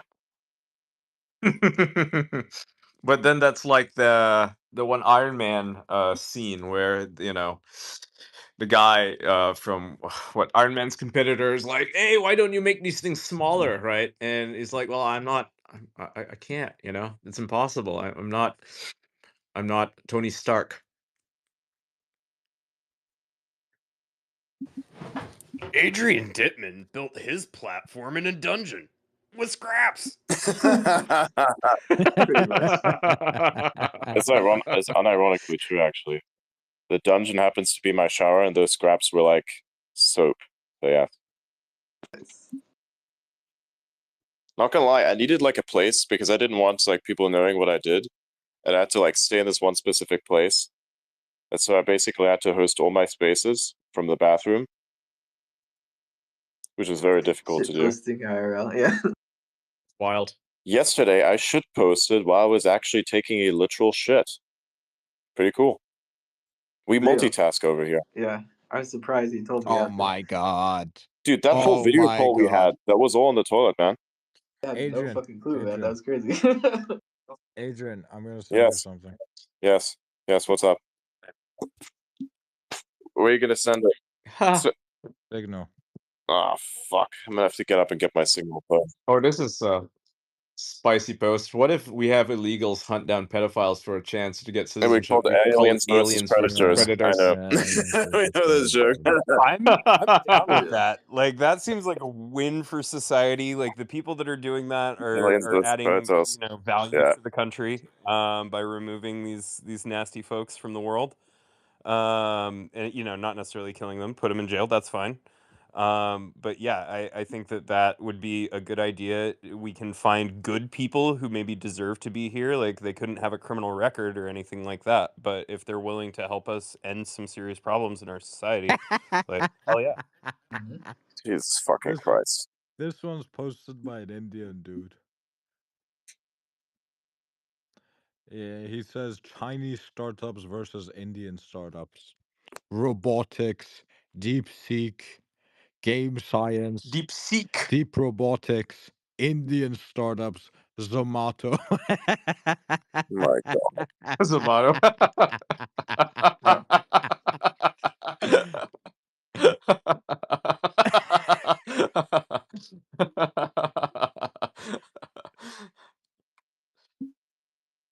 He's not wrong. God damn it! I'm going to sell them in Bitcoin. I just saw the Jim Cramer clip. India's biggest export is intelligent people because they all left. Yeah, they did. Yeah. Good job, guys. Any economy that maxes the exploitation of talent is going to eventually discover what happens when that talent, like, kind of just completely has disappeared from your country, and then your country starts failing. Yeah, Like, that's what's imagine- happening. That's what's happening with a lot of countries right now. Yeah. This is Yeah. also the fallacy of many I mean, third world countries. Europe- The worst ones, like, they pay people there like shit because the local business people are greedy motherfuckers, and they don't understand what That's actually kind of capitalism that's looks kind like. of happening with Europe as well, though, right? So Mhm. a lot of European, Europe's a a big lot of problem. Look at the UK, yeah, right? They pay them trash. yeah, the UK. They pay them literally If trash, you're like genuinely less than 30,000 a if year. you're genuinely intelligent, you're fucking off to the Leave. US. You're fucking off to the US. Yep. If you Or you're going to if you Dubai. Lots of them here. Dude, depends, imagine if you're yeah. like a fucking super expert plumber from like the third world, and then you go to US and see what the pay is like there for a plumber. Holy shit, man! You're gonna get fucking paid senior doctor British, salary over there. Holy shit. dude. British pilots go to China where they train military pilots there because in the UK there's literally no job for you if you're a white man who happens to be an older pilot. They don't want you because of DEI. They won't hire you. So they fire you. I'm not gonna this is gonna be an unpopular opinion, I think. But I think even like low uh l- I wouldn't call it low class, but unskilled Working class. even unskilled work, you should be like able to immigrate if you're like top of your job. Like if you're a fucking janitor, right? If you're a janitor, It's not really unskilled though. It's call it trades. Call it the trades because that's what they are. They're yeah, trades. They're not unskilled. It requires a lot of yeah. skill. If you're like a janitor or like Well, you're not going to be an ace janitor. There's no such thing. But if you are like a oh no, plumber, on the I other no hand, or no no no no electrician, no no no. I have met like people. a skilled janitor. I have met people that will clean places faster and more clean than 10 other fucking people could. I know someone who's like quite wealthy. They have like this woman that Oh, like a cleaning service. no like a single I know someone that's quite wealthy, right? That has like a quite Mm. large house, right? Oh, okay. Quite a large house. And they hire like a single woman, this one like a single woman to clean their He's a housekeeper. to clean the entire house. And this woman cleans the Mm. house better in one fucking day than like I think if you had a full fucking team could. And I'm just like, Yeah. Oh, how yeah. I the mean, they do fuck exist. do you do that? Right? How the fuck do you do that? So If you're people who do those jobs, they can get paid pretty well. You just have to open your own cleaning service. At that point, you can get yeah, decent no, pay. yeah, I Yeah. know, but I'm saying like if you can genuinely do shit like that, Oh, you yeah. should be allowed to get that job anywhere in the world. There shouldn't be like restrictions, Oh, right? yeah, yeah. No, like Dubai actually hires a lot of like high skilled maids to work at like the really nice hotels like the Atlantis. The people there know what they're doing. Even the Yes. cleaners are specifically trained in like the Philippines, right? They have like actual training programs. They know what they're doing. They know exactly what they're doing. They're good. Yes, exactly. That's my point. They're efficient. Yeah, they're better than your $5 an hour Yeah, person. but Like if way you ask better. a lot of people, they would say, no, we don't want those people because people here can do their job. Yeah, because people are stupid. Yeah, they don't But like, understand that these things You they also take want skill. really trustworthy people in those positions. Like, there's a lot of Yep. sensitive stuff that gets stored in hotel rooms, and if you don't put the thing on your door, you might have random people in your room when you don't want them there. They better be somebody you trust. Yep. Mm-hmm. Uh-huh. When you're underpaying For people sure. to do that kind of work, it really makes it more likely that they're going to steal some shit. yeah, exactly. Yep. And you can't even blame him. I really don't like it when You really can't. I really don't like it when like businesses underpay employees. Yeah, they shouldn't. Mm-hmm. Yeah, I mean it's sort of like, I mean, like, this sounds like really fucking liberal, but it's like they're stealing labor, right? Like that's what workers I wouldn't contribute to the marketplace. I wouldn't say And it's necessarily stealing labor, but I think like, yeah, it's not stealing because they're getting here paid, but yeah, it's like you're ripping them off. here's how I see it, right? So a good Unethical. example of this is like something like Google, right? So with Google, you have like very intelligent people, right? You have very intelligent people who work at Google, and then the Google becomes public, right? And then all these fucking rich retards who made their money in fucking manufacturing or something, very cheap products, right? Come buy into Google, and then they start demanding that like they don't pay as high of a wage, and they hire less people and things like that, right? Google's a very profitable company. They're making a shit ton of money. But because of this bullshit that's like you need to make more and more and more and more every fucking quarter, what's going to end up happening is that Google is going to hire less and less skilled labor over time. Google's culture is going to go to shit. And for like a decade, what you're going to have is Google is going to do amazing. It's going to go, the stock's going to go high, profits are going to be soaring, everything's Parabolic. going well. And then all of a sudden, it starts going to shit, like you saw in the AI sphere, Yeah. right? Because this works for a time, but then you have completely fucked the culture of the company. You have completely fucked the culture of the company. You have completely driven the intelligent people out of the company. When you're paying high salaries, you're not just paying them to work there, you're also paying them to not leave effectively. Yep. If they are Auta, competent, you don't want to make them leave. Yes. have you heard of talent Yeah, keep hoarding? them. Yes. So they basically keep the people in the company so they don't join the other, competitor companies. Yes. Yeah, Yeah. it's basically like a business strategy at this point. We're just saying affirmative now. That's the new meme. Sign them up for exclusivity. Mm-hmm. Pay them really well so they don't leave. Don't even You have them know, do I saw anything. the perfect. I once went to like a gym, right? And the gym was having like a fucking issue, right? It's like it had some issue. So I go to like the front desk person, and I'm like, "Hey," and just as I said, "Hey," the guy like mutters under his breath. He's like, "Oh my fucking god, now what?" Right? And this person had been very clearly very lazy, right? Whenever I've seen Yeah. them, they've barely been doing any work, right? They're always on their fucking phone, right? And I'm like, this is the Mhm. dickhead that's doing the job. This is the dickhead that's doing the job. This is kind of why people like these companies want to import people in. Because this guy's not fucking doing his Yeah. job properly. They have to pay him. This guy's quite They have quitting. to pay a minimum salary, right? If I was the business owner and that guy was my employee, I would, and I if he came to me and he's like, you have to pay me what I'm worth, I'm gonna say I'm not legally allowed to pay you that low. And then fire him on the spot. Yeah. But point is like when you got people like that as your employee, I can kind of see why those businesses do it. But yeah, it does lead to some issues when you don't know what the average is like. Yeah.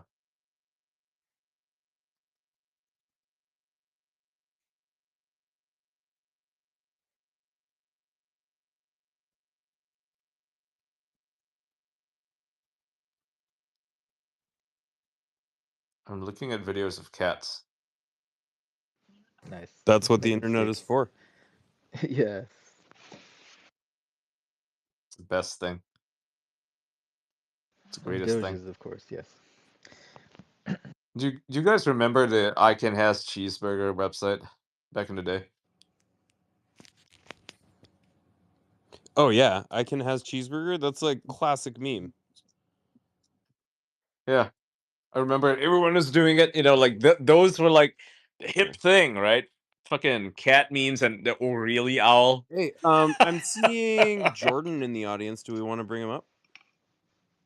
If he wants to, I don't know, but I'm seeing him there. It's up to Adrian, yeah. He Yeah, I tells was me who just to bring up. Yeah. asking. So.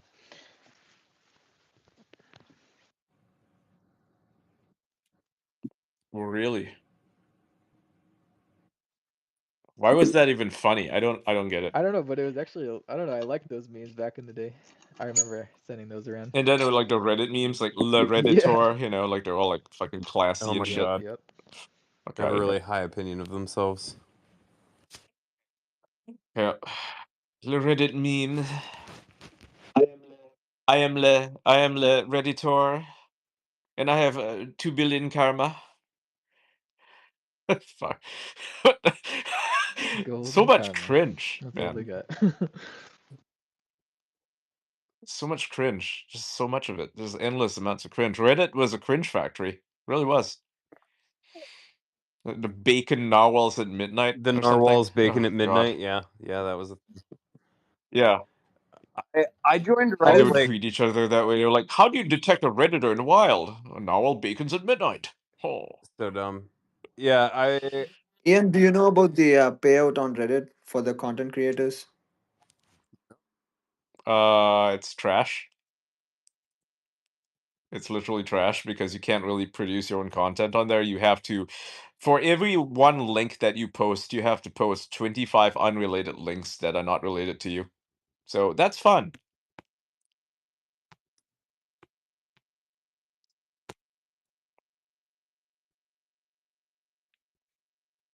Yeah, that's strange. There was a That ratio. there was like a Valentine's Day thing recently where some woman bought like her husband a ring or something nice. I forget. Bought him something nice, maybe as an iPad, but uh she was expecting her husband to do the same thing for her, right? Because that's what couples do. Instead, he gave her something like $500 worth of Reddit gold. That was his gift to her. And then he was like really perplexed as to why she was not happy about it and why she's, possibly seeking a separation now because she wanted a gift and he gave her Reddit gold. Good job, guy. I think that was a Reddit post and it's real. Is this Yeah. someone that's posted a picture of a Nintendo Switch and said my wife's boyfriend recently?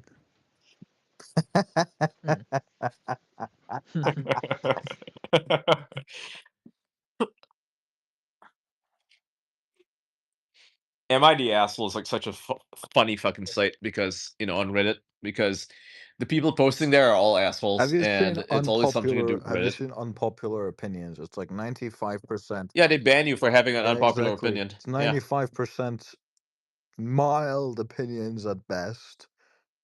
5% maybe semi unpopular, and if it's actually unpopular, you get banned. Yeah. Like some guy, or actually a bunch of guys from our conservative, which is like probably the only sane community there. We're like, hey, so super unpopular opinion, but I don't think Elon Musk was giving the Zig Heil, and yeah, they got banned for it. Cool. You're not allowed to have actual unpopular opinions. You either agree with Reddit or you are, banned. Real Yeah. nice place they have going. Super lame. I miss when Reddit had places like r/punchable faces. That was a good one. Because you could actually post people and they would have really punchable faces on there. It's nice.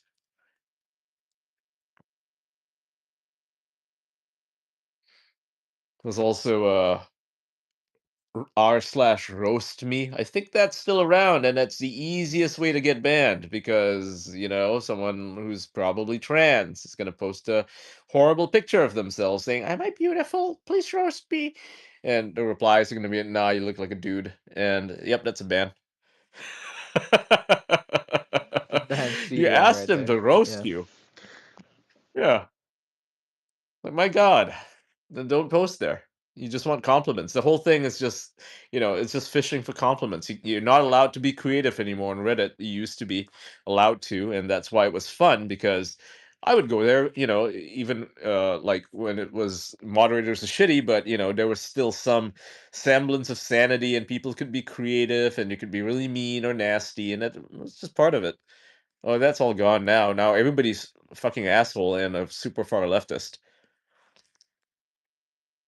The only thing I use Reddit for now is if I have like a tech problem with like say my computer or graphics card or piece of software, and I can't find a solution for it, so I'll just do site:/reddit.com, on Google, and see if anybody else had that problem.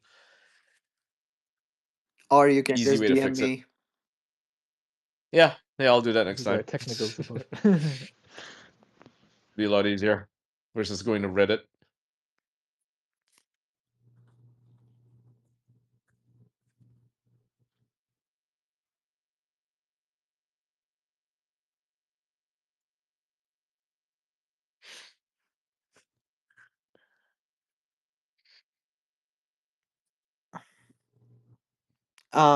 So just FYI, we got the latest iOS update today. If someone wants to update their iPhones or iPad or something.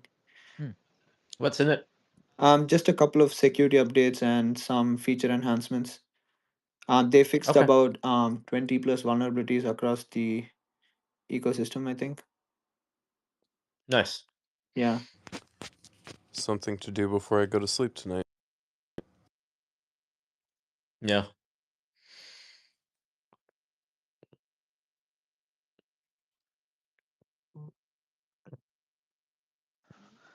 Sweet, good to know. Yeah, I'm just cooking my steak. There's this meme about orange cats. Orange cats. Yeah, about how they're kind of weird and stupid, and They love they do lasagna, dumb is what I've stuff. heard.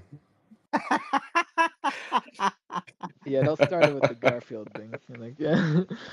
Fucking And they Garfield. hate Mondays. Oh, Garfield versus Garfield is like the most amazing Oh thing. yeah, that's pretty good.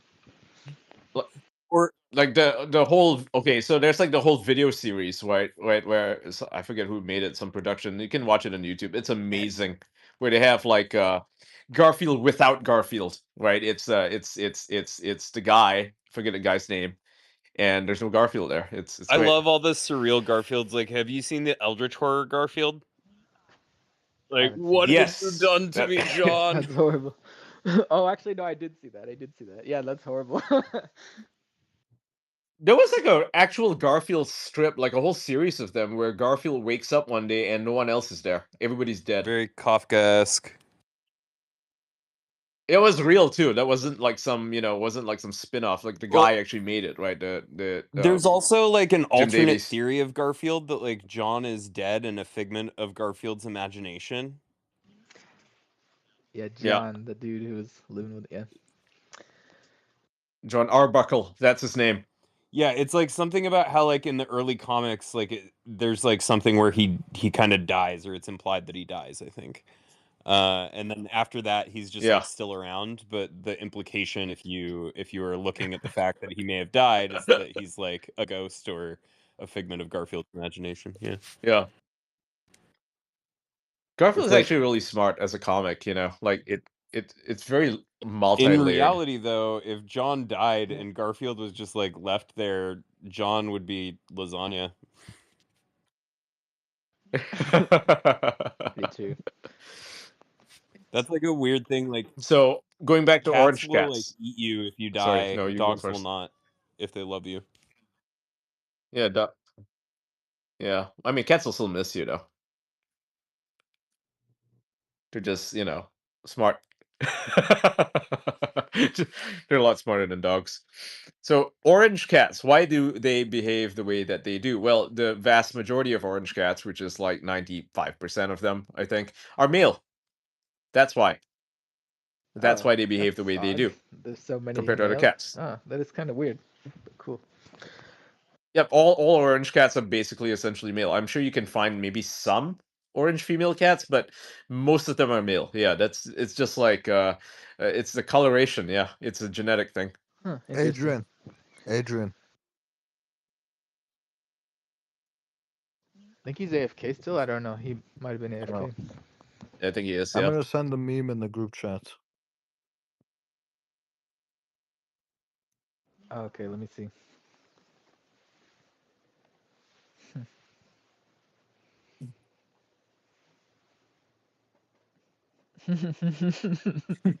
Oh my god.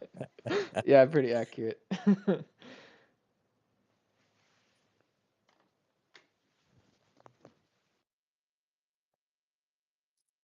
I like how all cats just kind of look alike. A lot of them, yeah. Like with dogs, everybody who owns a dog, they're like, "Oh, I have a Doberman. I have a German Shepherd. I have a Retriever." Like they have their little breeds. Mm-hmm. With cats, it's like I have an orange cat. Yeah, mine's black. It's like, yeah, oh, Yeah. okay, you got a black one. Yeah.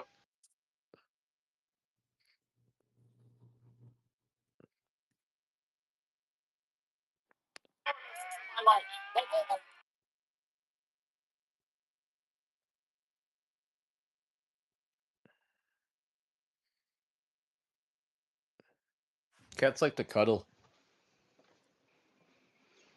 I have some Siamese. I really like the Siamese breed. They're really smart.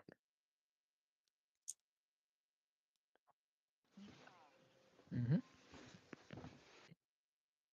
They can see themselves in the mirror.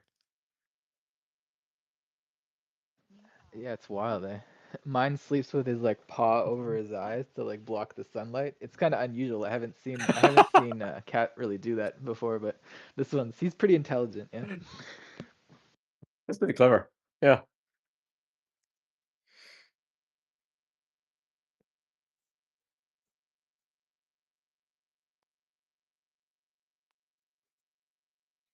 I have 2 orange cats.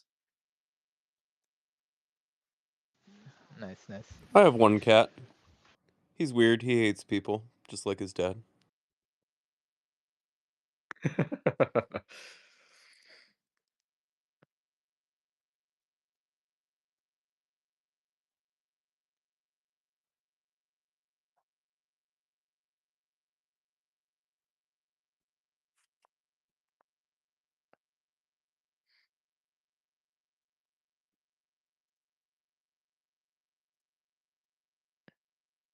Cats are funny.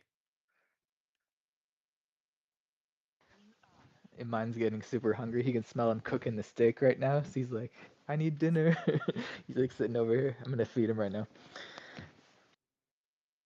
What do you feed them? Oh, just like regular cat food. Sometimes the wet cat food, but today he's just having some, what is it, like Iams or something?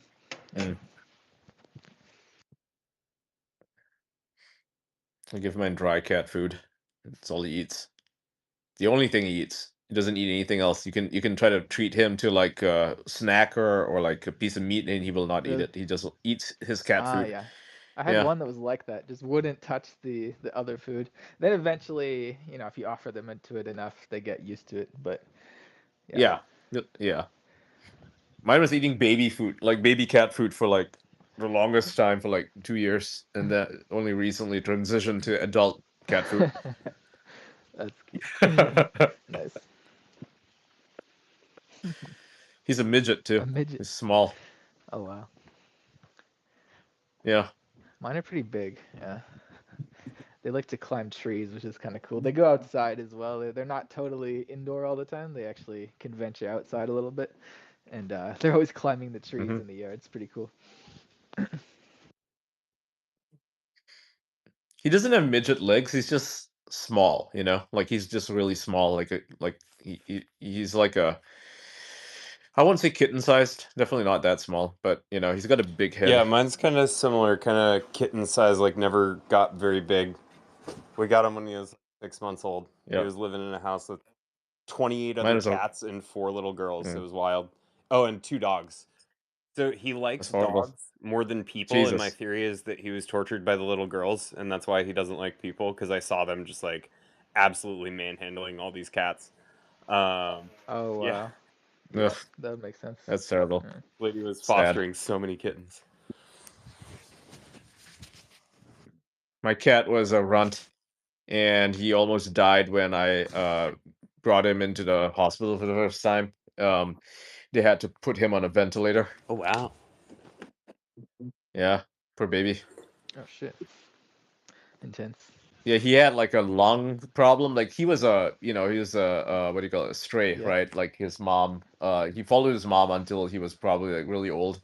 He was super small, super scrawny, super weak. Brought him into the hospital, and Yeah, no, they had to put him on a ventilator. He had like some lung infection, and I think that's why he's small, because his lungs are, damaged. Could be, yeah. Because your lungs are essentially, they determine how big you are. If you have small lungs, you're going to be a small person. That's just how it is. Makes sense. So he had damaged lungs. That's why he didn't grow very big. He has a big normal sized head though, but his body is so small. That's gotta look funny. That's good. Yeah. He's a funny looking guy.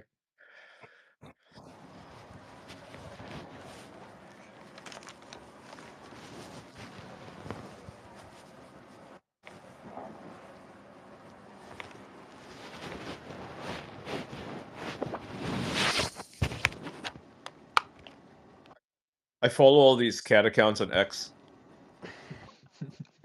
Nice. The ones that steal all their videos, like what is it? Cure for depression, why you should have a Oh, cat, and I what follow cats that have one. auras. Yeah. That's a good one. There's one I don't like that they, when they rip the videos, they don't remove the sound, so it's like annoying, and there's like all this shitty music on it. It's like, Yeah, stop. no one really wants to hear that on X. Maybe a Yeah, different I just platform. want to hear cat sounds. I don't want to hear fucking music. Yeah, like the Chinese videos have all these fucking shitty Chinese slappers on them. It's like, come on, guys. Like, it's what a meow meow meow meow meow meow meow meow meow. That fucking song. It's like, god damn it, not this again.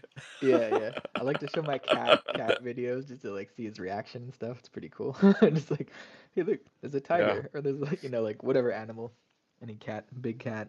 How is that a song anyway? Like, how did that become like a meme? meow, Like meow, the meow, stupid meow. cat song. I don't know. Yeah, that's. They're quite mimetic, There's like mini versions of it There's too. the Meow Mix song. That thing was super mimetic as well. Before that. Yeah. I love chicken. I love something. Meow mix, please deliver. There you go.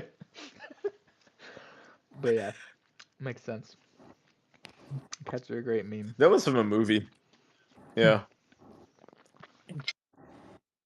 I think it might have been Austin Powers, but I might be mistaken. It was one of those 2000s movies. I love Austin Powers. That's a good one. Yeah. Me too. Yeah. Great films.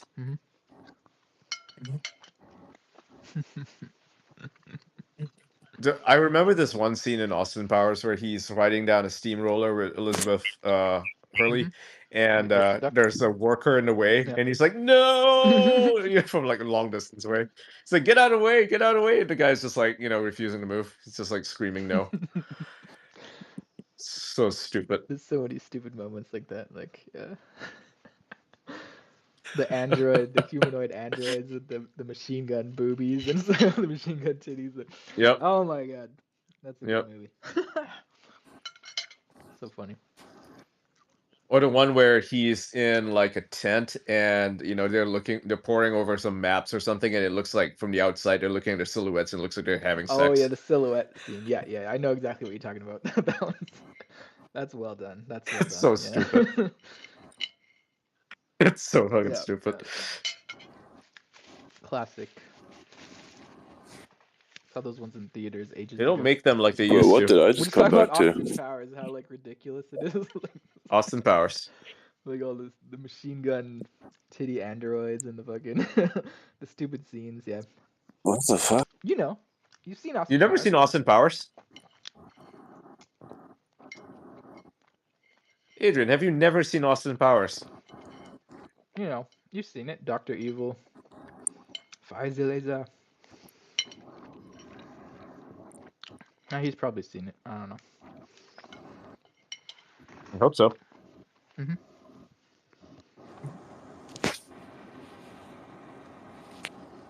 hours today. I want $1 million. And he's like, by the way, that's not a lot of money anymore. And he's like, oh, $1 billion. Oh my god. That's not even a lot.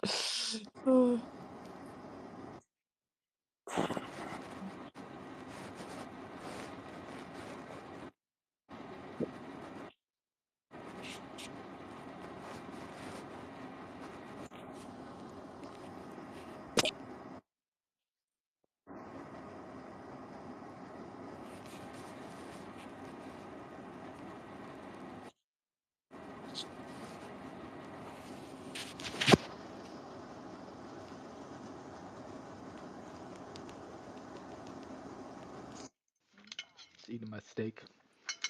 Very good, very good. Nice, nice. Yeah. Yeah.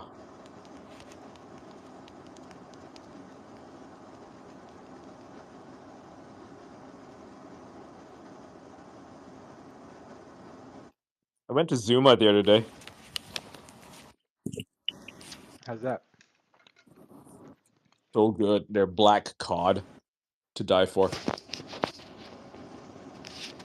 Sounds good. Yeah.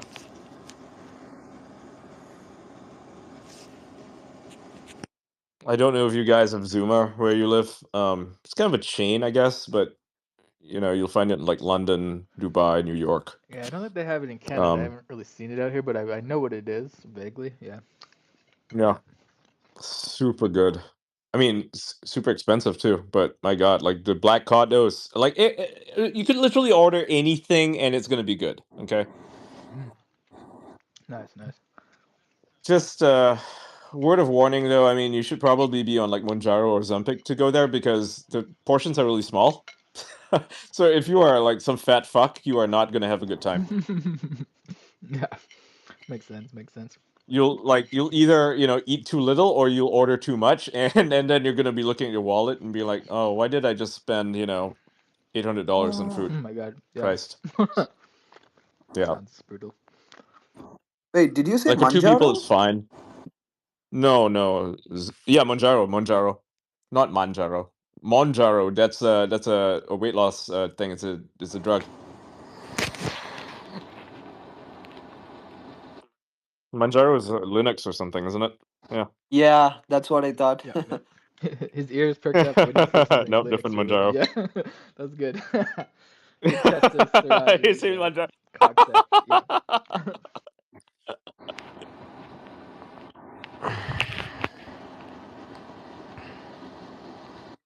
Yeah, no, if you go to Zuma, you're gonna spend let's say for two people, you'll spend a minimum of like $200. Minimum. I see. Interesting. Worth it though. I mean, obviously don't go and eat there every day. That's crazy. Bring a date. Don't go alone. Not worth it. Yeah, man. So you went on a couple dates or something? Is that what you did? Cool, Yeah. cool. Yep. It's great. Cool. Worth it. Don't go alone. Take this with you.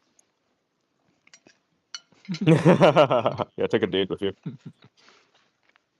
Mm-hmm. Oh, I have developed a craving for, and this is gonna sound really bougie, but I've developed a craving for avocado toast. Oh my God. Sorry. It's actually good.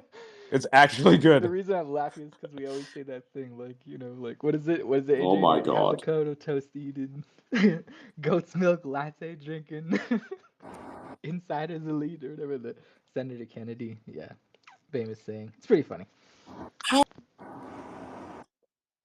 Oh yeah, yeah.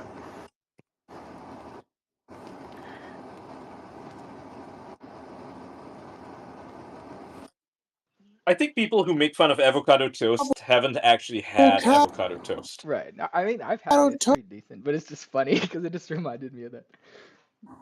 Yeah, the thing Adrian's trying to do right now. He's lagging though. Yeah, you're lagging yourself. Siraj, you're lagging too. Adrian and Siraj Okay, both go. lagging. Goat's milk. Oh boy. Lot.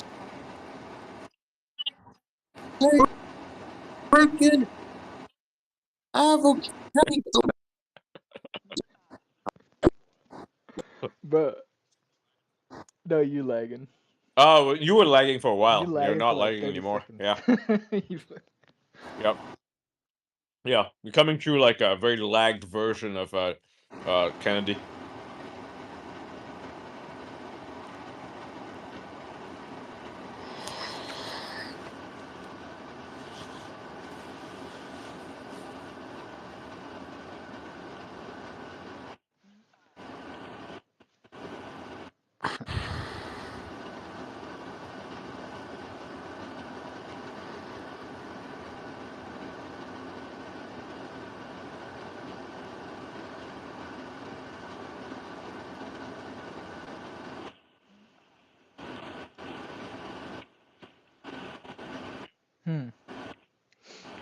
Microsoft is in talks to acquire TikTok. I guess that was a couple hours ago. Oh.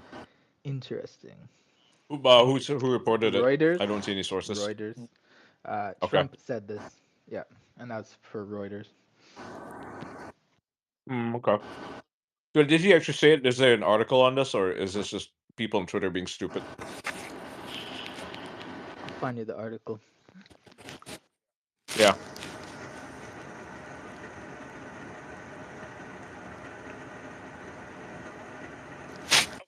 Okay, yeah. It just came out 7 minutes ago. Cool. Okay, cool. There you go. And some idiots were saying that it was Bill Gates that's buying it. I'm like, no, that can't be right. This makes more sense. Yeah. This makes a lot more sense. Interesting. Yeah. The comments are like, another app Microsoft will ruin. Kinda harsh, but there you go. I'm stealing that comment. Yeah. I'm stealing it. Sorry, guy, whoever you are. It's mine now. It's the internet. Well, he doesn't have copyrights on it, so True. It says here, U.S. President Donald Trump told reporters on Monday that Microsoft is in talks to acquire TikTok and that he would like to see a bidding war over the app. Microsoft, TikTok, and ByteDance did not immediately respond to Reuters